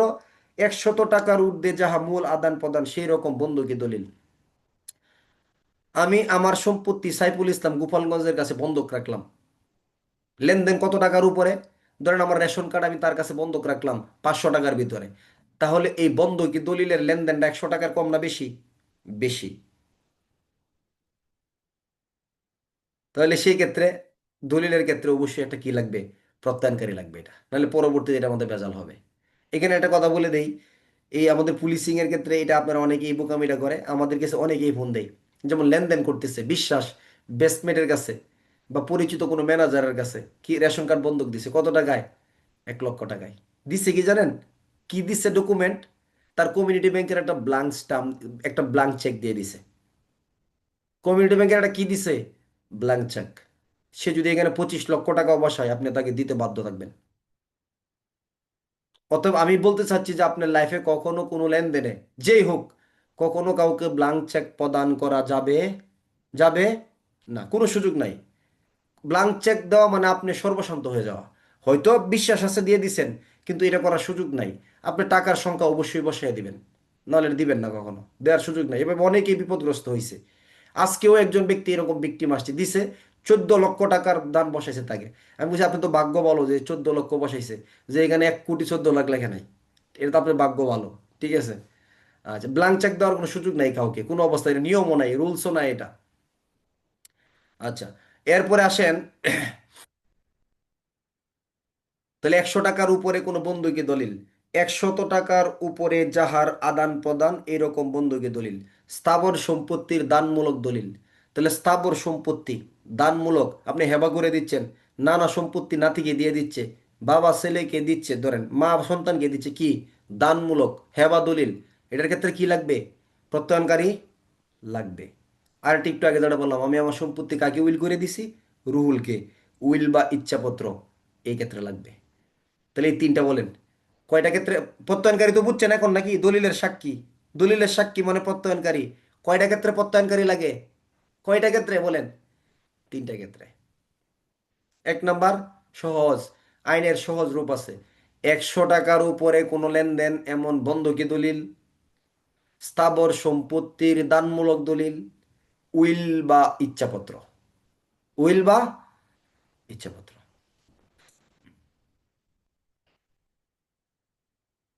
পারবেন? দেশি মাসুদ রানা ভাই পারবেন? নেত্রকোনা লোক চেতা দেখছেন কিভাবে বলছে? আচ্ছা, তাহলে সবাই পারবেন ইনশাল্লাহ। তাহলে সাক্ষ্য আইনের 68 ধারার ভাষ্য পড়তেছি আমরা। 68 ধারার ভাষ্যের প্রথম অংশ, কয়টা ক্ষেত্রে প্রত্যয়নকারী লাগে? কয় ক্ষেত্রে লাগে দলিলের? 3 ক্ষেত্রে। তাহলে প্রত্যয়নকারী কোন ক্ষেত্রে লাগে? মৌখিক সাক্ষ্যের ক্ষেত্রে, বস্তুগত সাক্ষ্যের ক্ষেত্রে, নাকি কোনো দলিলের ক্ষেত্রে? উত্তর হলো দলিলের ক্ষেত্রে। এই দলিল হলো 100 টাকার উপরে কোনো বন্ধক করছেন, আদান প্রদান করছেন, এমন কোনো দলিল তৈরি হয়েছে, এটা একটা। আরেকটা কত? স্থাবর সম্পত্তির দানমূলক কোনো দলিল। আরেকটা কি? উইল বা ইচ্ছা। তাহলে ও সম্পত্তি উইল করলে প্রত্যয়নকারী লাগে নাকি লাগে না? নাকি লাগে লাগে না? উত্তর হলো অবশ্যই লাগবে। তাহলে আমরা 3টা পড়ছি কোন ক্ষেত্রে প্রত্যয়নকারী সাক্ষী অবশ্য। এখন 5টা ক্ষেত্রে পড়বো। এখানে প্রত্যয়নকারী সাক্ষীর কোনো প্রয়োজন নাই। প্রত্যয়নকারী সাক্ষীর কি নাই? কোনো প্রয়োজন নাই। তাহলে প্রত্যয়নকারী সাক্ষীর প্রয়োজন নাই এরকম কয়টা ক্ষেত্র? কয়টা? 5টা। বলবেন যেগুলো কেন পড়াইতেছেন? 2টারই প্রশ্ন হয়েছে, 2টা জায়গা থেকে কি হয়েছে? প্রশ্ন হয়েছে, এই জন্য পড়াই দিছি। এবং গুরুত্বপূর্ণ জায়গা এগুলো, আপনার ব্যক্তিগত জীবনেও কাজে লাগবে। দলিল তৈরি করে ফেলতেছেন, সাক্ষী নাই। সম্পত্তি একজন আপনাকে হেবা দলিল করে দিচ্ছে, কোনো সাক্ষী নাই, তাহলে এটা পরবর্তীতে টিকবে না, ভেজাল হবে। তাহলে যে দলিলের বয়স 30 বছরের বেশি, দলিল 30 বছরের ঊর্ধ্বে হলে এই দলিল প্রমাণ করার জন্য আর কোনো প্রত্যয়নকারী সাক্ষী লাগে না। তাহলে কোনো দলিল উইল করে দেওয়া হয়েছে কত বছর আগে? 30 বছর আগে উইল করা হয়েছে ধরেন, এখন কি আর প্রত্যয়নকারী লাগবে? দলিল প্রমাণে আমরা কি লাগতেছি? দলিল প্রমাণের ক্ষেত্রে। এটা কিসের ক্ষেত্রে? দলিল প্রমাণের জন্য কখন প্রত্যয়নকারী লাগে, কখন লাগে না। তাহলে এখন নিম্নলিখিত ক্ষেত্রে প্রত্যয়নকারী সাক্ষী আহ্বানের প্রয়োজন নাই। দলিলের বয়স কত বছরের উপরে হলে? 30 বছরের ঊর্ধ্বে হলে। দলিলের বয়স 30 বছরের ঊর্ধ্বে হলে নাম্বার ওয়ান। গুরুত্বপূর্ণ ধারা কিন্তু রয়েছে, এরপরে আমি চলে যাবো সাক্ষ্য আইনের 65 খতে। ধারা কিন্তু খুব বেশি পড়ায় নাই, কয়টা? 66, 67, এই যে 68 চলতেছে, এরপরে গিয়ে পড়াবো 65 খ। কিন্তু এই চারটা ধারার একটা ধারার প্রশ্ন আসবেই, এটা এত গুরুত্বপূর্ণ একটা ক্লাস। সাক্ষ্য আইনের, আর যদি আপনারা 68 পড়ে বলেন যে না আজকে আর নিতে পারবেন না, তাহলে এখানে শেষ করে দিব, বাকিটা পরবর্তী ক্লাসে নিব, ঠিক আছে? আচ্ছা, সাক্ষ্য আইনের 68, মানে এটা চাপ, জুলুম জুলুম করার কোনো কিছু না, ঠিক আছে? এখন আমাদের যে পরিবেশ পরিস্থিতি, হ্যাঁ এটাও আমি জানি রমেশ ভাই, আমার কাছে নলেজ আছে বিষয়গুলা, আমি বলতেছি। সাক্ষ্য আইনের 68 এখন আমরা কয়টা অংশ পড়বো? 5টা। যে অংশ কি দরকার নাই? প্রত্যয়নকারী দরকার নাই। প্রথম, দলিলের বয়স কত বছর অধিক হইলে? 30 বছরের অধিক হলে লাগবে প্রত্যয়নকারী? লাগবে না, নাম্বার ওয়ান। আচ্ছা, আমি জুলুম করব না, যে জুলুম করে তাকে কি বলা হয়? জালিম, তাই না? জালিম বলা হয়, এবং জালিমের অবস্থা কিন্তু খুব ভয়াবহ, তাই না? কিন্তু আমি আপনাদের উপর যে জুলুমটা করি, এটা কি একটা জুলুম করি জানেন? মানে আমার জুলুমটা আপনাদের উপর, আর আপনাদের জুলুমটা কার উপর হবে জানেন? সারা বাংলাদেশের সমস্ত পুলিশ ছাত্রদের উপর। কেন? কারণ রেজাল্টগুলো তো আপনারা নিয়ে আসবেন তাদের উপর জুলুম করে। কিন্তু এটা জুলুম না, কিন্তু এটা আপনার সফলতা, আপনার পরিশ্রমের কি ফল। আমি একটা কথা বারবার বলি, গ্যারেন্টি দিয়ে বলি, কোনো মেধাবী লোক ভালো রেজাল্ট করবে এর কোনো গ্যারেন্টি নাই। হাতের লেখা ভালো, ওনারা ভালো রেজাল্ট করবে এরকম কোনো গ্যারেন্টি নাই। খুব বুদ্ধিমান লোক ভালো রেজাল্ট করবে এর কোনো গ্যারেন্টি নাই। কিন্তু পরিশ্রমী লোক অবশ্যই সফল হবে। পরিশ্রমী লোক কি হবে? পরিশ্রমী লোক সফল হবে। পরিশ্রম মানেই কি? ধৈর্যশীল। ধৈর্য না থাকলে তো পরিশ্রম করতে পারবেন না। এই জন্য ধৈর্য দিয়ে কোরআন মাজিদে অসংখ্যবার অসংখ্য রকম আয়াত আসছে, অনেক আয়াত আসছে। সবচেয়ে যে গুরুত্বপূর্ণ দুইটা আয়াত, ইন্নাল্লাহ মা সাবিরিন, তাহলে আল্লাহ ধৈর্যশীলদের কি করেন? আল্লাহ ধৈর্যশীলদের সাথে আছেন। ইন্নাল্লাহ ইহুব্বিস সাবিরিন, আল্লাহ ধৈর্যশীলদেরকে কি করেন? নিশ্চয়ই আল্লাহ ধৈর্যশীলদেরকে পছন্দ করেন। তাহলে আল্লাহ শুধু ধৈর্যশীলদের সাথে আছেন বিষয়টা কিন্তু এরকম নয়। তাহলে আল্লাহ ধৈর্যশীলদেরকে পছন্দও করেন, এবং আল্লাহ ধৈর্যশীলদের কি আছেন? সাথেও আছেন। অতএব এর কোনো বিকল্প হতে পারে না। এর কোনো কি হতে পারে না? বিকল্প হতে পারে না। আচ্ছা, তাহলে নেন, আমি আবার অন্যদিকে চলে যাচ্ছি। সাক্ষ্য আইনের 68 ধারার যে উফ, এত ফোন আসলে কেমনে ক্লাস নিব কোন? মানে ক্লাসে বসার পর থেকে এখন পর্যন্ত মিনিমাম 50টা ফোন চলে আসছে, ঠিক আছে? এক দুইটা ধরা লাগছে। সাক্ষ্য আইনের 50 ধারার 68 ধারার আমরা ভাষ্যের দ্বিতীয় অংশ পড়তেছি। দলিলের বয়স 30 বছরের ঊর্ধ্ব হইলে প্রত্যয়নকারী লাগে নাকি লাগে না? লাগে না, এটা হলো প্রথম। দ্বিতীয়টা হচ্ছে, বিরোধী পক্ষ দলিল সম্পাদন স্বীকার করলে, ধরেন দুইটা দলিল নিয়ে ভেজাল হচ্ছে, কার ভিতরে? মাহফুজ বা এবং শরীফুলের ভিতরে। আমি হলাম এক পক্ষ, বিরোধী পক্ষ কি? মাহফুজ। এখন এই দলিল প্রমাণ করার জন্য সত্যায়নকারী লাগে, কিন্তু মাহফুজ বলছে কিসে, আমি তো স্বীকার করে ফেলছি। সে কি করছে? সে বিরোধী পক্ষ হওয়ার পরে এই দলিলটা যেটা নিয়ে ঝামেলা, সে কি করছে? বিষয়টা মীমাংসিত হিসেবে স্বীকার করে নিছে যে হ্যাঁ ঠিক আছে এরকমই। তাহলে কি আর প্রত্যয়নকারী লাগবে? বিরোধী পক্ষ যদি দলিল সম্পাদন স্বীকার করে নেয় আর লাগবে না। 3 নাম্বার, রেজিস্ট্রি দলিল যদি যথাযথভাবে কি হয়? সম্পাদিত হয়। এটা বইয়ের ভাষায় ঘোরানো আছে, ওইটা দেখলে আপনার জন্য কষ্ট হবে। রেজিস্ট্রি দলিল সম্পাদন যথাযথভাবে কি হলে? স্বীকৃতি হলে। রেজিস্ট্রি দলিল মানে কি? মানে আমি একটা সম্পত্তি রেজিস্ট্রেশন করে দিছি, কয় না যে আমি জমি কিনছি, আজকে কি হবে? আমাদের আঞ্চলিক ভাষা বলে রেস্টেরি হবে। রেস্টেরি কি বলে? রেস্টোরি হবে আমাদের ময়মনসিংহ অঞ্চলের ভাষা, এটা বলে রেজিস্ট্রি দলিল। তাহলে এই যে রেজিস্ট্রি দলিলটা সঠিকভাবে যদি সম্পাদিত হয়ে থাকে, যদি ক নামক ব্যক্তি সম্পত্তি সঠিকভাবে আরেকজনকে রেজিস্ট্রি দলিল করে দেয়, এই ক্ষেত্রে প্রত্যয়নকারী সাক্ষী লাগে না। লাগে? লাগে না। কয়টা গেল? 3টা। 30 বছরের ঊর্ধ্বে হইলে লাগে না। বিরোধী পক্ষ, বিরোধী পক্ষ যদি এই দলিল সম্পাদনটা স্বীকার করে নেয়, লাগে না। রেজিস্ট্রি দলিল যদি যথাযথভাবে সম্পাদিত হয়, রেজিস্ট্রি দলিল যদি যথাযথভাবে সম্পাদিত হয়, তাহলে লাগে না। কয়টা গেল? 3টা। আর 4 নাম্বারটা হলো, 4 নাম্বারের অংশটা হলো খুব সুন্দর, গুরুত্বপূর্ণ, একটু কঠিন। এটা কেমন?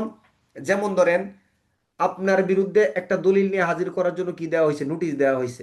তাহলে নোটিশ মূলে দলিল দাখিল না হলে যদি মাধ্যমিক সাক্ষ্য গৃহীত হয়, এটা একটা গুরুত্বপূর্ণ বিষয় কিন্তু। দেখেন, যেমন আরশাদ ভাই, আপনি আমার মামলার বিরোধী পক্ষ, মূল দলিল কার কাছে?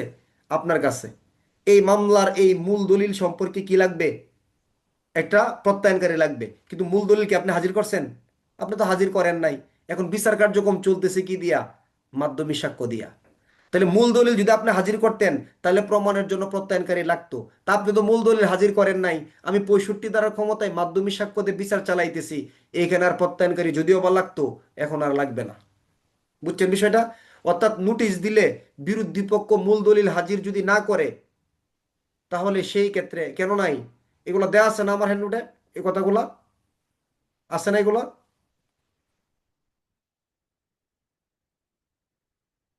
এই কথাগুলো তো দেয়া আছে আমি যতদূর জানি, বই হয়ে গেল 67 68 ধারা ভাষ্য তো দেয়া আছে বলে।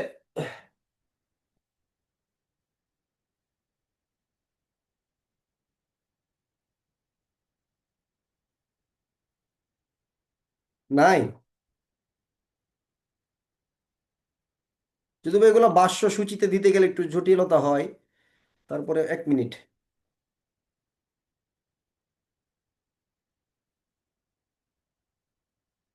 দেয়া আছে 100% দেয়া আছে, কে বলছে দেয়া নাই? অবশ্যই দেয়া আছে। 66 ধারা 6টা ক্ষেত্র দেয়া আছে, 68 ধারা দেয়া আছে, দেখেন 193 পৃষ্ঠায় দেয়া আছে, গাইডে দেয়া আছে আমার।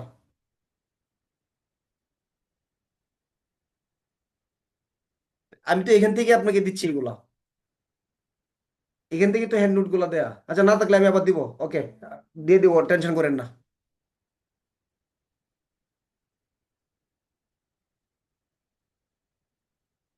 আচ্ছা, অসুবিধা নাই, এত চাপ নিয়েন না, আমি লিখে দিব, আপনাকে দিয়ে দিচ্ছি। সাক্ষ্য আইনের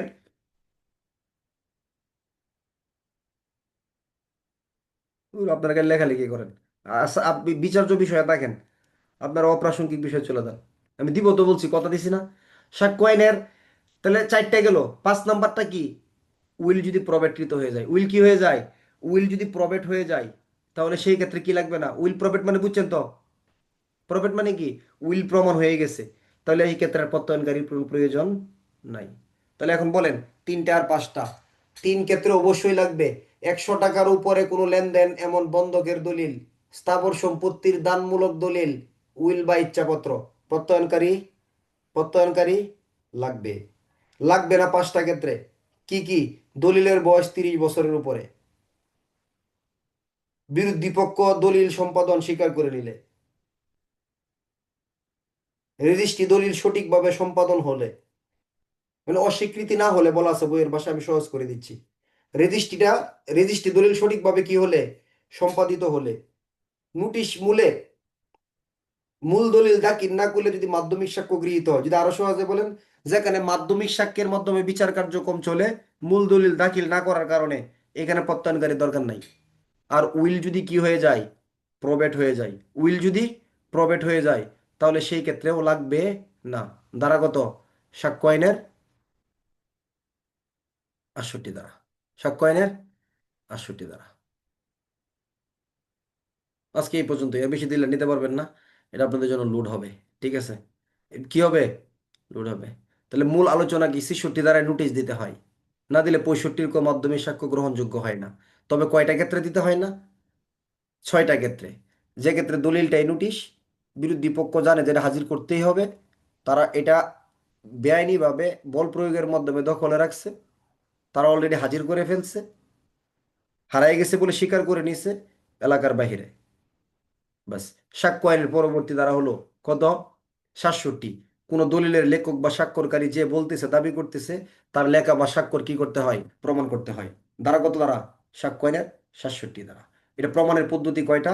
6টা। যে লেখছে তার সাক্ষ্য দ্বারা, যে দেখছে তার সাক্ষ্য দ্বারা, 45 বিশেষজ্ঞর অভিমত দ্বারা, 47 পরিচিত ব্যক্তির অভিমত দ্বারা, 73 তুলনার মাধ্যমে, আরেকটা হলো স্বীকৃতি দ্বারা তার। 68 দ্বারা যে দলিলে প্রত্যয়নকারী সত্যায়নকারী থাকা দরকার, অন্ততপক্ষে একজনকে হাজির করতেই হবে দলিল প্রমাণের জন্য, যদি সুস্থ জীবিত এলাকার ভিতরে থাকে। তবে নিম্নের 3টা ক্ষেত্রে প্রত্যয়নকারী লাগবেই, 5টা ক্ষেত্রে লাগবে না। দলিল 100 টাকার উপরে বন্ধকি দলিল, স্থাবর সম্পত্তির কোনো দানমৌলিক দলিল, উইল বা ইচ্ছাপত্র লাগবে। 5টা ক্ষেত্রে লাগবে না। 30 বছরের অধিক দলিলের বয়স, বিরোধী পক্ষ দলিল সম্পাদন স্বীকার করে নিচ্ছে, রেজিস্ট্রি দলিল সুন্দরভাবে সম্পাদন হয়েছে, কোনো সমস্যা নাই। আর এটা হলো বিরোধী পক্ষ মূল দলিল হাজির করেন নাই, মাধ্যমিক সাক্ষ্য দিয়ে বিচার চলতেছে, আর প্রত্যয়নকারীর দরকার নাই। আর একটা কি? উইল যদি প্রবেট বা প্রমাণ হয়ে যায়। ঠিক আছে, আজকে এই পর্যন্তই। সবাই ভালো থাকবেন, সুস্থ থাকবেন। আসসালামু আলাইকুম রহমতুল্লাহ।